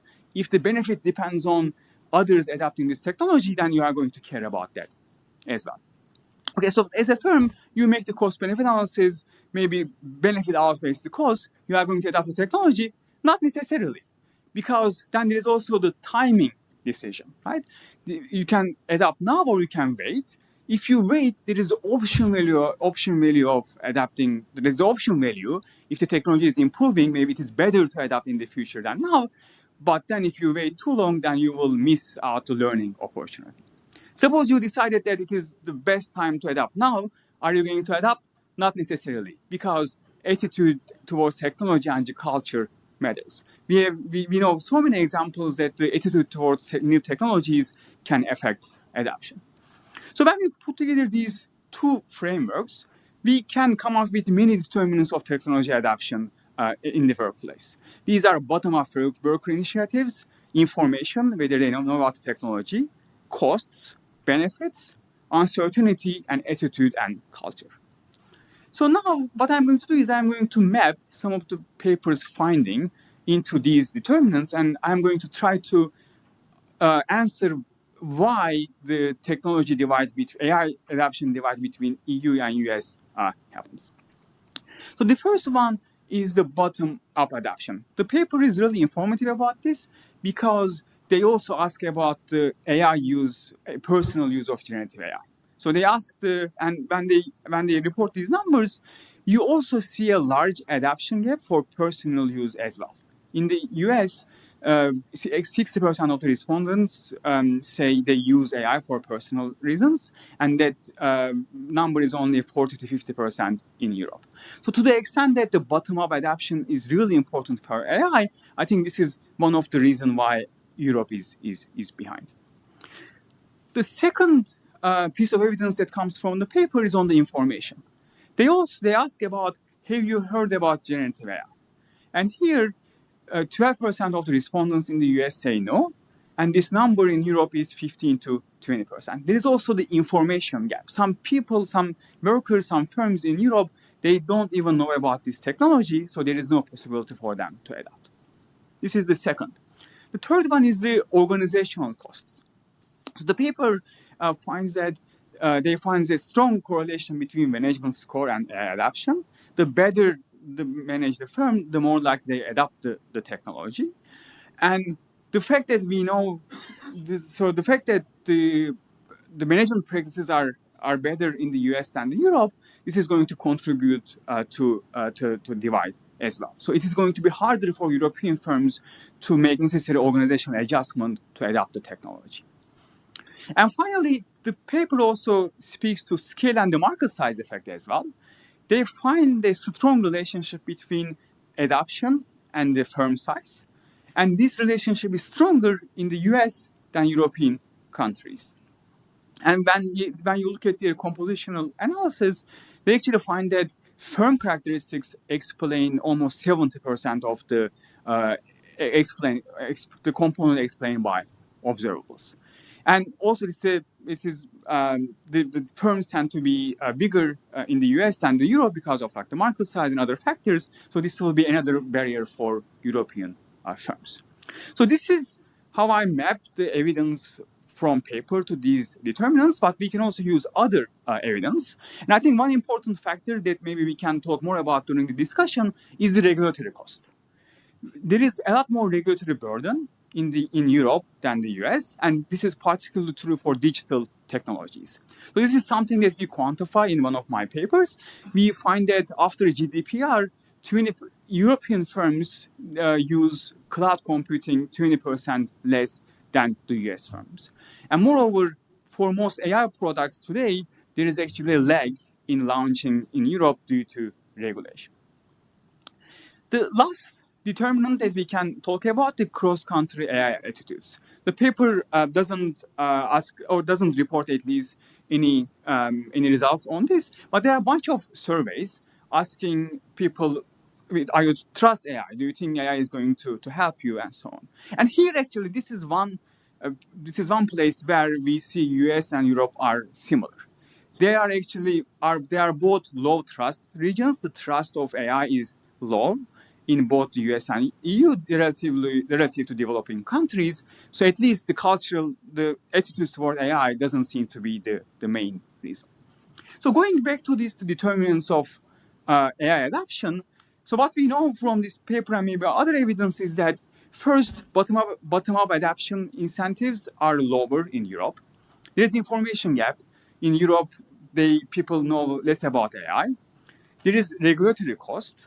There is potential organizational cost, and there's also scale and market size effect.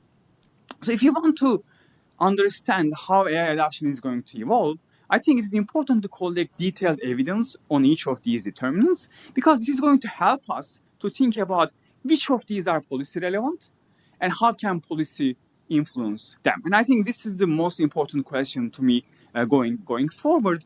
What can we do to change adoption pattern in different contexts?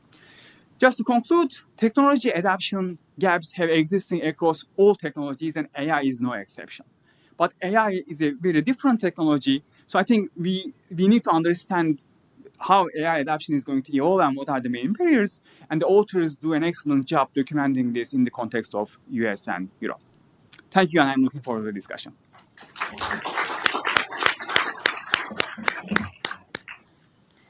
Thanks, Mert. The second discussant is Rafaela Sadun. Thank you very much. It was really a joy to read this paper, so I'm going to provide some comments. First of all, this is, I think, a first-order contribution, probably one of maybe the only at this point paper that allows us to have an apple-to-apple comparisons in AI adoption between Europe and the US. And they do it very well. I mean, Mert just mentioned it's a triangulation of worker surveys, firm-level surveys from different sources. great use of data in the formal the composition of the cross-country graphs, as well as an initial peek into what this might imply for productivity. And just to reiterate, the numbers are these discrepancies in adoption between at the worker level between Europe and the US. 55% of this gap explained by firm demographics, occupational and worker demographics, and then, which makes me very, very happy, as you can imagine, this incredible role for management and encouragement. So thank you for that. You made my day. I want to comment on three things. One is the first one is just let's think a little bit for a moment, is this gap real? And what can we really infer from the data about the gap? The second is something that is a little bit more speculative, but I think it's important to think about what are the drivers of the gap. And I'm going to focus in particular on one of the buckets that Mert highlighted, which is this organizational cost, which I think are really central to understand how managers are making these investment decisions today. And the third one is more of a connection with policy, because I completely agree with Mert that for understanding the adoption dynamics is critical to help us think about policy. And you can see that the policy implications of different adoption dynamics are actually quite different. So on the first question, is this gap real? It's tough to understand the actual magnitudes. There are measurement issues, and I'll touch on them. The only cross-country comparison that I have seen, and it's quite recent, Stephen Davis is one of the co-authors, it's a survey of C-suite managers that was run across different countries, and it tells us that directionally this discrepancy between Europe and the US is there even in this data, with a ranking that is similar to what we see in this paper.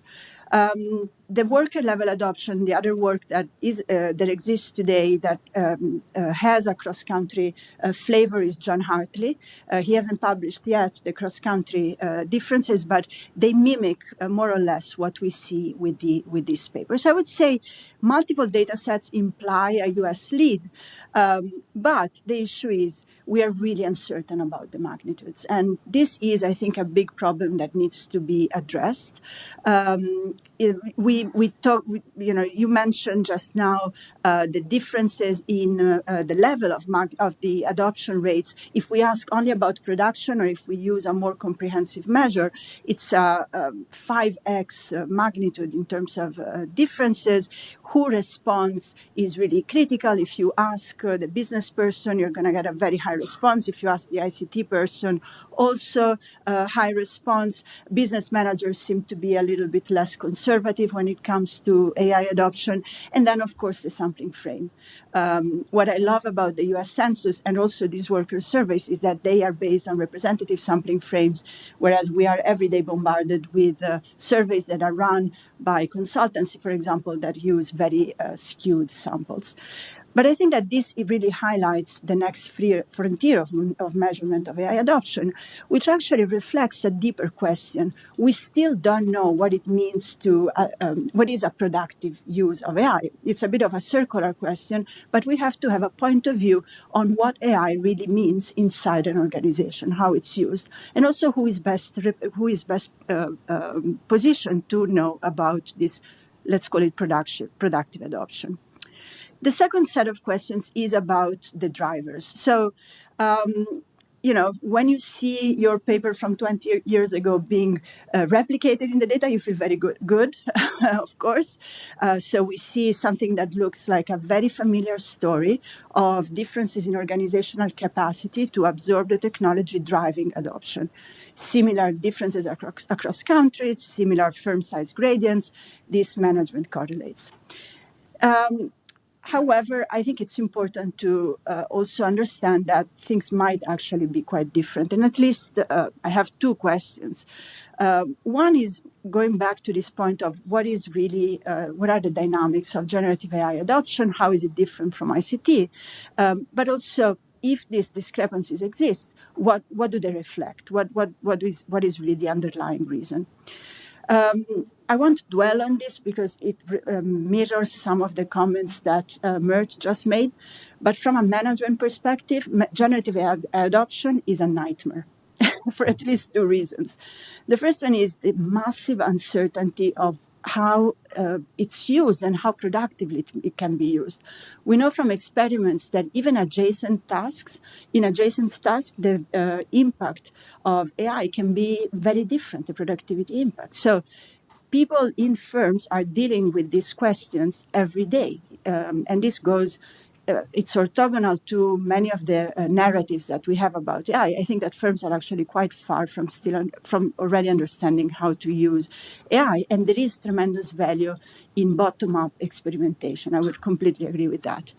The second, which is, I think, a very important point that is often ignored in the narratives of how AI will affect labor markets, for example, is the fact that AI goes into expertise in a way that ICT didn't.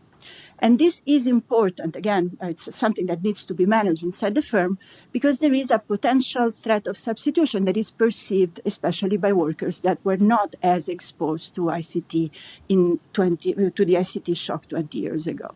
And so this really raises the value in managing reorganization, including resistance. And so I think these differences in encouragement, it would be, I think it's important to understand where these differences in encouragement, what do they reflect? We know that it's important, but what is it? It's the closest proxy that we have to these different managerial attitudes that workers experience. One view of the world is that these are institutional differences. And I think that this is the spirit of the Draghi report, 2024, differences in labor market institutions, regulatory regimes, skills. And in that case, you either accept the trade-off, so that these are certain institutions, or you really have to work very, very hard to reform the institutions.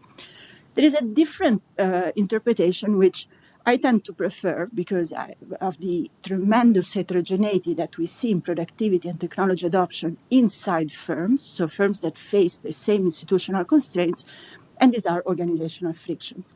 It might be the fact that there are externalities, for example, in experimenting with IT, with generative AI. The first person is very costly, and they don't fully internalize the benefits of this experimentation. That might lead to suboptimal experimentation. There is also the problem of multiple equilibria.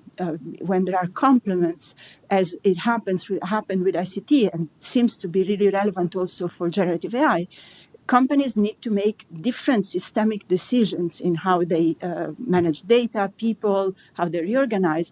And getting these complements right is also quite tricky and something that might be subject to adoption frictions.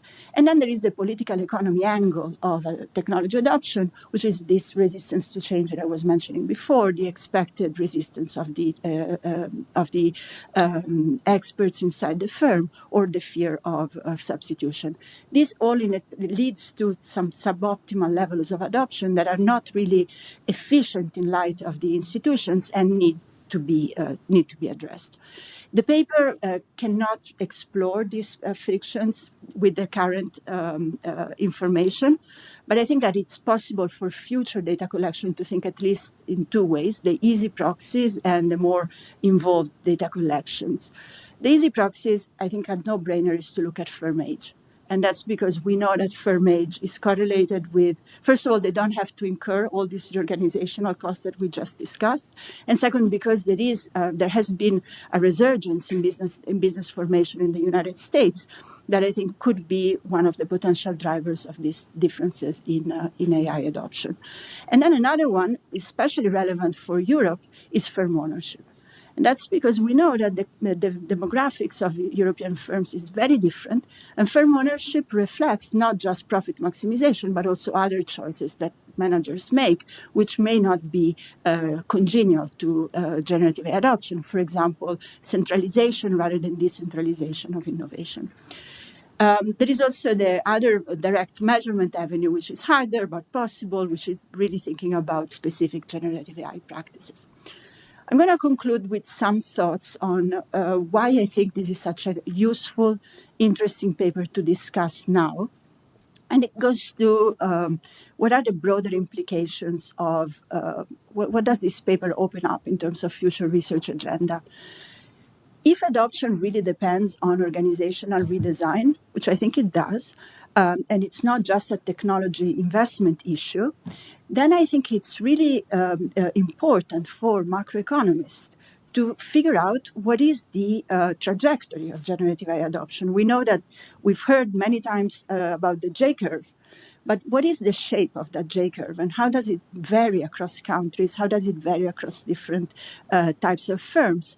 Understanding the frictions has really important implications for how we model this process. And there might be disruptions that we need to include in our models, and we currently don't. And also, I think it's important for forecasting, because we need to understand how long will it take for AI to show up. There are reasons to believe that it may be faster than ICT because of all the accumulated investments in both hardware and software that have already been made. But again, it will be probably a very uneven process of adoption and not necessarily optimally uneven. I believe in reallocation for sure, but I don't know if this will be necessarily optimal reallocation. And then finally, I think that this really opens an exciting research agenda that goes from very, very micro to macro. And when I say very micro, is that right now we have a lot of evidence showing up about task level impact of generative AI.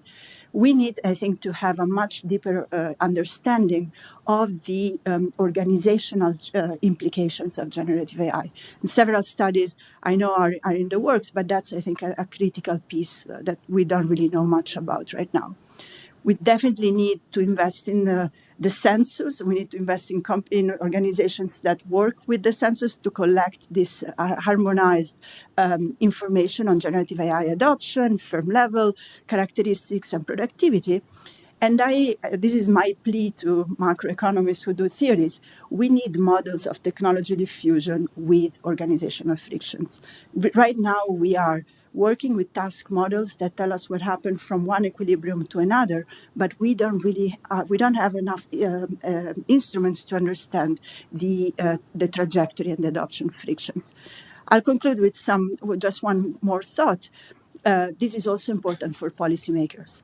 Right now, the EU is doubling down on regulatory concerns. So they're not thinking so much about adoption. They're thinking about safety of adoption. The US is taking an orthogonal pattern. If we take this organizational friction seriously, this would have very different implications for policy. We would, for example, think about ways to create sectoral testbeds for experimentation. We might think about ways to create cross-firm networks to diffuse information. We might need to think very seriously about retraining and co-design if we think that that's a problem for, the political economy angle of adoption is a problem. I'll conclude here, but thank you. This was a great paper to discuss. Appreciate it. Thank you, Rafaela. We'll open it up to questions. I'll start with Jason Furman and then Steve Davis. So the biggest thing I wanted to understand, and I think both discussions got into a bunch of it, is the narrative about why the United States and Europe are so different. The Draghi report has, the United States has formed 100 companies above $50 billion and things like Google, and Europe just has LVMH. And then says the United States has higher productivity growth, as if the second follows from the first. How much is it that these differences are about market cap, but then productivity is just who uses Google's products, and so you don't really care whether or not you have Google for productivity growth, unless you want to have more billionaires, versus does having all these frontier AI companies matter for adoption and matter for productivity growth? Is it the same thing that caused you to not have the big startups happen in Europe that also caused the slow adoption there?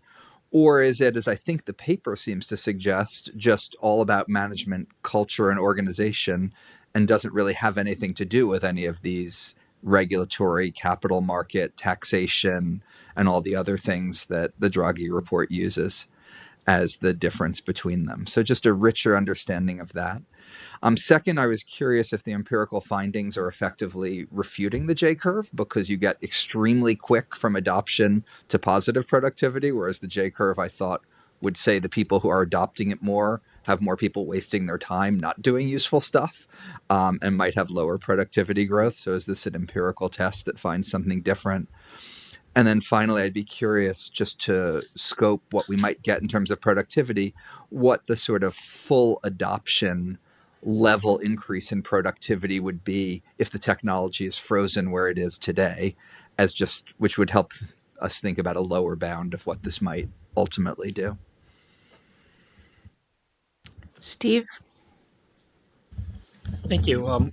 Great topic, great paper, and great discussions. I wanted to expand on a few things from this related paper by Ivan Yatsov and a dozen other authors, of which I'm one, in which we conducted a harmonized survey of senior business executives. This was fielded in late 2025 and early 2026 across the US, UK, Germany, and Australia. Raphael already showed that we also find higher adoption rates in the United States. What that means is, what adoption means is a tricky issue. How extensive adoption is. There's some details that I will take up with the authors on that afterwards. What I wanted to focus on instead is what we find in terms of past and prospective productivity effects of AI adoption, because they're in some ways similar to this paper, in some ways different. So we take a different approach to the causal contribution of AI to productivity, and that is we simply ask senior business executives about what they see as the impact in their own firms, and then we aggregate, and with due recognition that especially when looking forward, you're not going to capture some effects of new firms, and you're certainly not going to capture general equilibrium effects. But the advantage of this approach is we're asking these executives about something they presumably know a lot about. So when we look backwards over the last three years, from late 2025, early 2026, we get numbers like a contribution to productivity of 0.25 to 0.5 percentage points over 3 years, which is smaller than what I understand to be the author's findings in this paper. So it's a very different approach, but just worth thinking about in the mix. We also ask forward-looking questions. So the advantage of asking these executives, you don't have to just ask them about backward-looking questions, but you can ask them what they think the impact of AI will be in their own firms over the next 3 years. We've been asking these kinds of questions about employment, sales growth, and other things for about a dozen years in the United States, not quite a decade in the UK. So we have long track records. We can see what the performance of these own firm forecasts are. They're pretty good. I would characterize them as basically they're unbiased on average, although the executives tend to be overconfident in the precision of their estimates relative to the actual realized outcomes. So I say that because as the groundwork for asking them the forward-looking questions about AI's impact on their own productivity. And so here as well, we find bigger effects on the United States than elsewhere, but in terms of overall levels, maybe more modest than some of the projections, not so much just this paper, but that you hear. So aggregating over U.S. business executives for the next 3 years, they are anticipating productivity growth, extra productivity growth from AI of about 2.3 percentage points, which is nothing to sneeze at by any means, but is not going to change the world. It's a bit smaller than that in the UK, and it's less than half of that in Germany and Australia.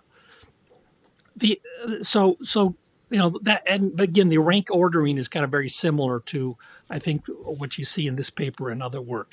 The last thing I wanted to mention is an advertisement a bit. About last week, I moderated a panel on AI use in the workplace at the Hoover Institution that featured Eric Brynjolfsson, who's well known to this room, Karen Kimbrough, who's the chief economist at LinkedIn, and Peter McCrory, who's the head of economic research at Anthropic. And I will just note that much of the discussion that arose, much of the content of that panel discussion that arose was very much aligned with Rafaela's comments that there's, really a lot of complexity in adopting AI and integrating it into organizational practices to make it work. And so, to me at least, I think that's one reason to expect the overall.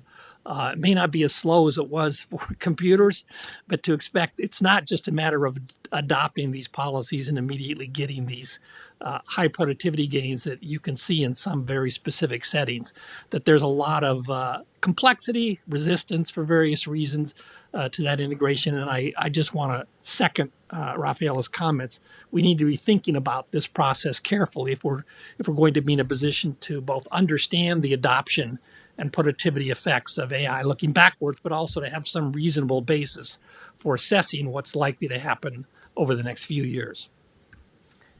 Jay Shambaugh.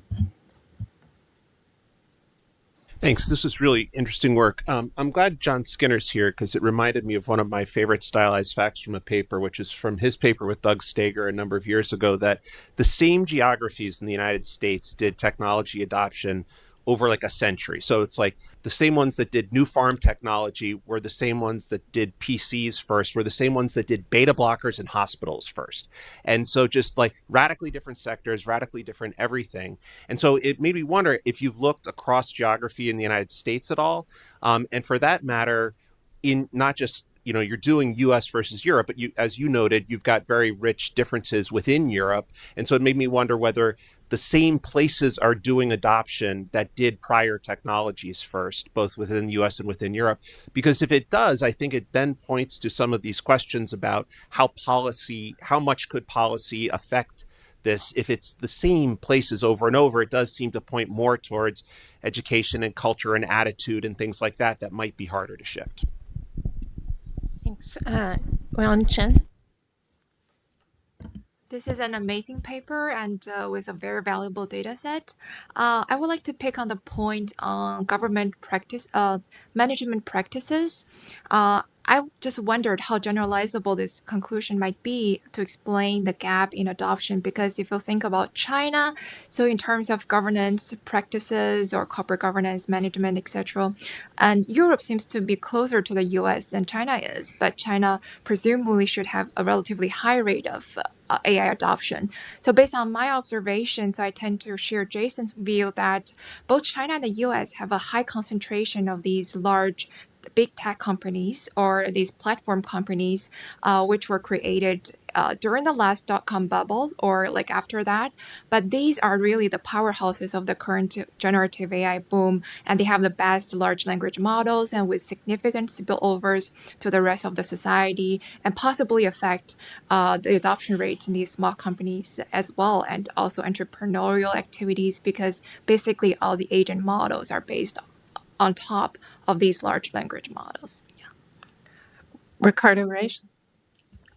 So I wanted to ask a question on returns to scale and what we learned from your paper. So if I understood, larger firms, a large firm is a big determinant of whether there's more adoption or not. But then, like Mert noted, the fixed costs of adoption of these technologies is actually pretty small. They're very much on the bottom-up technology. Okay? So an explanation would have been that, well, the fixed cost is not buying the ChatGPT subscription, but rather it's the learning how to use it, the management. But I thought I understood you as saying that even after you control for management, size and scale are still quite important. So the management may be a source of fixed cost, but there's still a big scale gradient and so. So if that would say, they would say that if the fixed costs are smaller, but the large firms are adopting, it means that we have increasing returns to scale, not as in the traditional textbook because of high fixed costs, but say constant marginal costs, but because maybe the marginal costs are actually declining in adoption of this technology, which sounds plausible insofar as maybe the more I use the large language model, the AI or whatever, actually get better at doing it. And I mean, when I mean me, I mean the organization. There's actually a declining marginal cost for some range relative to others. Is that the case? Because if that's so, this would say that AI adoption and spread through the economy would have a pretty profound implication for the size distribution of firms that I might expect in 5-10 years. And with that, we're still coming to terms with how the revolution of 20 plus years ago had a big, with search engines and the internet, have a really big implication for size distribution of firms, how we think about antitrust, inequality, and how much of it has been driven by firm size distribution and others. And I'd like us not to be 20 years behind on this one now. Also because this has some of the difference between Europe and the US has been that the resistance to having these mega companies, whether that's been a hindrance of productivity, whether it's been a driver of inequality. So how much can I learn from your paper already in terms of what do I learn about increasing returns to scale or just the returns to scale in adoption of AI? Thank you. Gerald Cohen. Really interesting paper and lots of great data. I want to kind of follow up on Jason and Steve's comments about productivity. So their analysis, and I realize it's very, they don't have a lot of data. They're just kind of trying to illustrate some of the potential implications. But the idea that we would see productivity gains starting in 2022 Q4, when ChatGPT was first introduced in November 2022 Q4, when ChatGPT was first introduced in November of 22, is I'm highly skeptical of that. I would imagine that you would want to have some delay, and I know there's data. I know actually David Deming has data on, how many users, the increase in users, and I would imagine that you'd want some number beyond one to start your analysis and start thinking about the productivity implications. The second thing, somewhat related, is about how much of the productivity gains are coming from the production of the AI versus the use of AI. And there's a lot of literature about the implication about that regarding ICT and production of chips and how much that affected productivity versus the use of those chips. So I think that and the graphs that you illustrate show that, not surprisingly, information has the greatest productivity gains. But again, how much of that is just really in the software development of AI? Joe Bulio.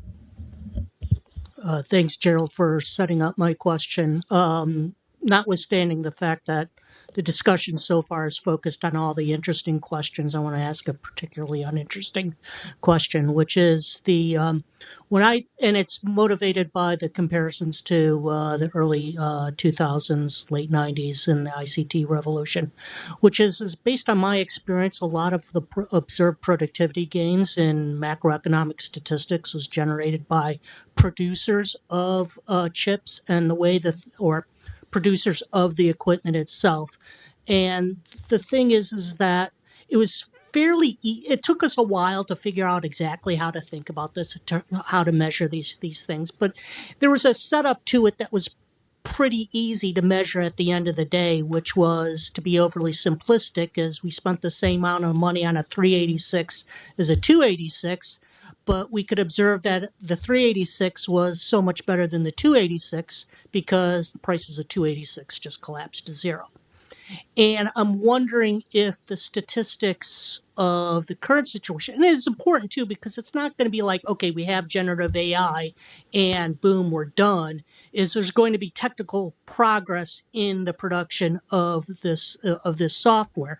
And I'm wondering if, and just as an example, when I was in Houston a year ago, I told my assistant she had to get me a car to take me to the conference the next day because there are no taxis in Houston. And she came back and said, well, according to ChatGPT, there are lots of taxis in Houston. And I got a big laugh line out of this when I told people at the Houston conference who knew that there were no taxis in Houston, that this is what AI said. And so there will be improvements in these things. And I'm wondering if the statistics itself are up to this, are up to measuring that. Now, maybe it'll just be that what we'll observe is some price for Anthropic's software, and then Google will come out with another product, and then Anthropic's price will drop, and we'll observe that, and that's how we progress in terms of measuring this technical change. But like my very I've been watching things like the PPI software index, and it's crazy, and it's not just falling at 20% like it did for computers. Okay, I'm going to slip in a question here, and then we have one from online. So it was interesting in the two discussions.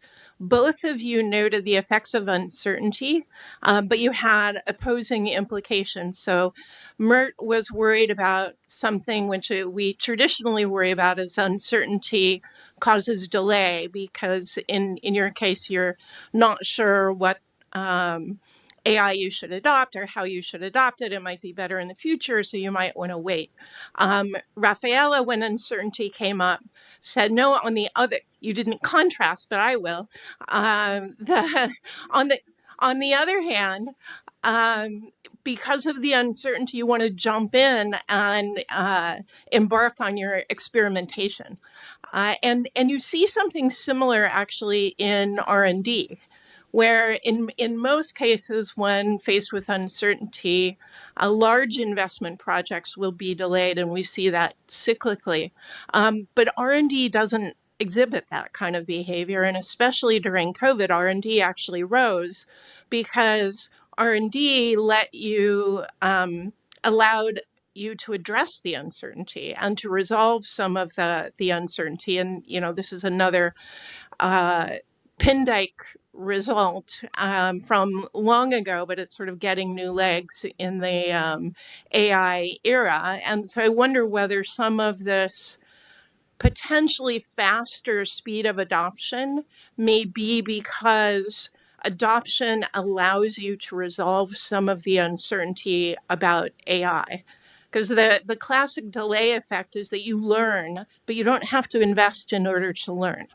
That's the key thing in the delay result. So you delay investment because you get information without investing. But in this environment, as with R&D, the way you learn is by actually performing the investment and doing the experimentation. So uncertainty might actually speed things up in this case. So a question for you. And then we have a cross-paper question from Henry Aaron, who was here yesterday. So this is partially to the previous paper, where he notes that David Cutler emphasized the high administrative expenses in healthcare, and says much of that may be related to billing costs, and asks whether AI might contribute to a major slowdown in the growth of healthcare spending, as it seems tailor-made to handle much of the administrative labor now shouldered by people. So I'll let David respond to that if he wants, and then if there are no other questions, have the authors respond to the other questions from the room. Do you want to comment, David? Yeah, I think the answer is absolutely yes. It could very well do that. And I'm sort of, as I was listening to this last paper, which I loved, I kept thinking about what are the parallels in terms of the adoption, across sector. I wanted to say, what are the comparable industries to healthcare, and look at the adoption across industries and types of tasks, so on, because I think it would be really neat to be able to follow. Back to the authors. Okay, thank you so much for having us on the program and for the great discussions, but not only the discussions, but the feedback we got before we put that draft online. I just quickly want to comment on the measurement. I think I agree with Rafaela's comment, but also what Steve said, that there are level difference between these surveys. A bunch of that we can explain, by how the questions are framed. I mean, what kind of part of the firm size distribution is captured, whether you weight, whether you're not weight by employment. So I think a lot of that we can understand. And I think it also begs the question, like, what does intensity mean in these firm surveys? We have different use cases, different technologies, but how much are they using it? How much are they investing in these technologies? Which we can kind of somehow capture on the worker side because we ask them how much they are doing. But I think there's a lot we still need to learn and understand better.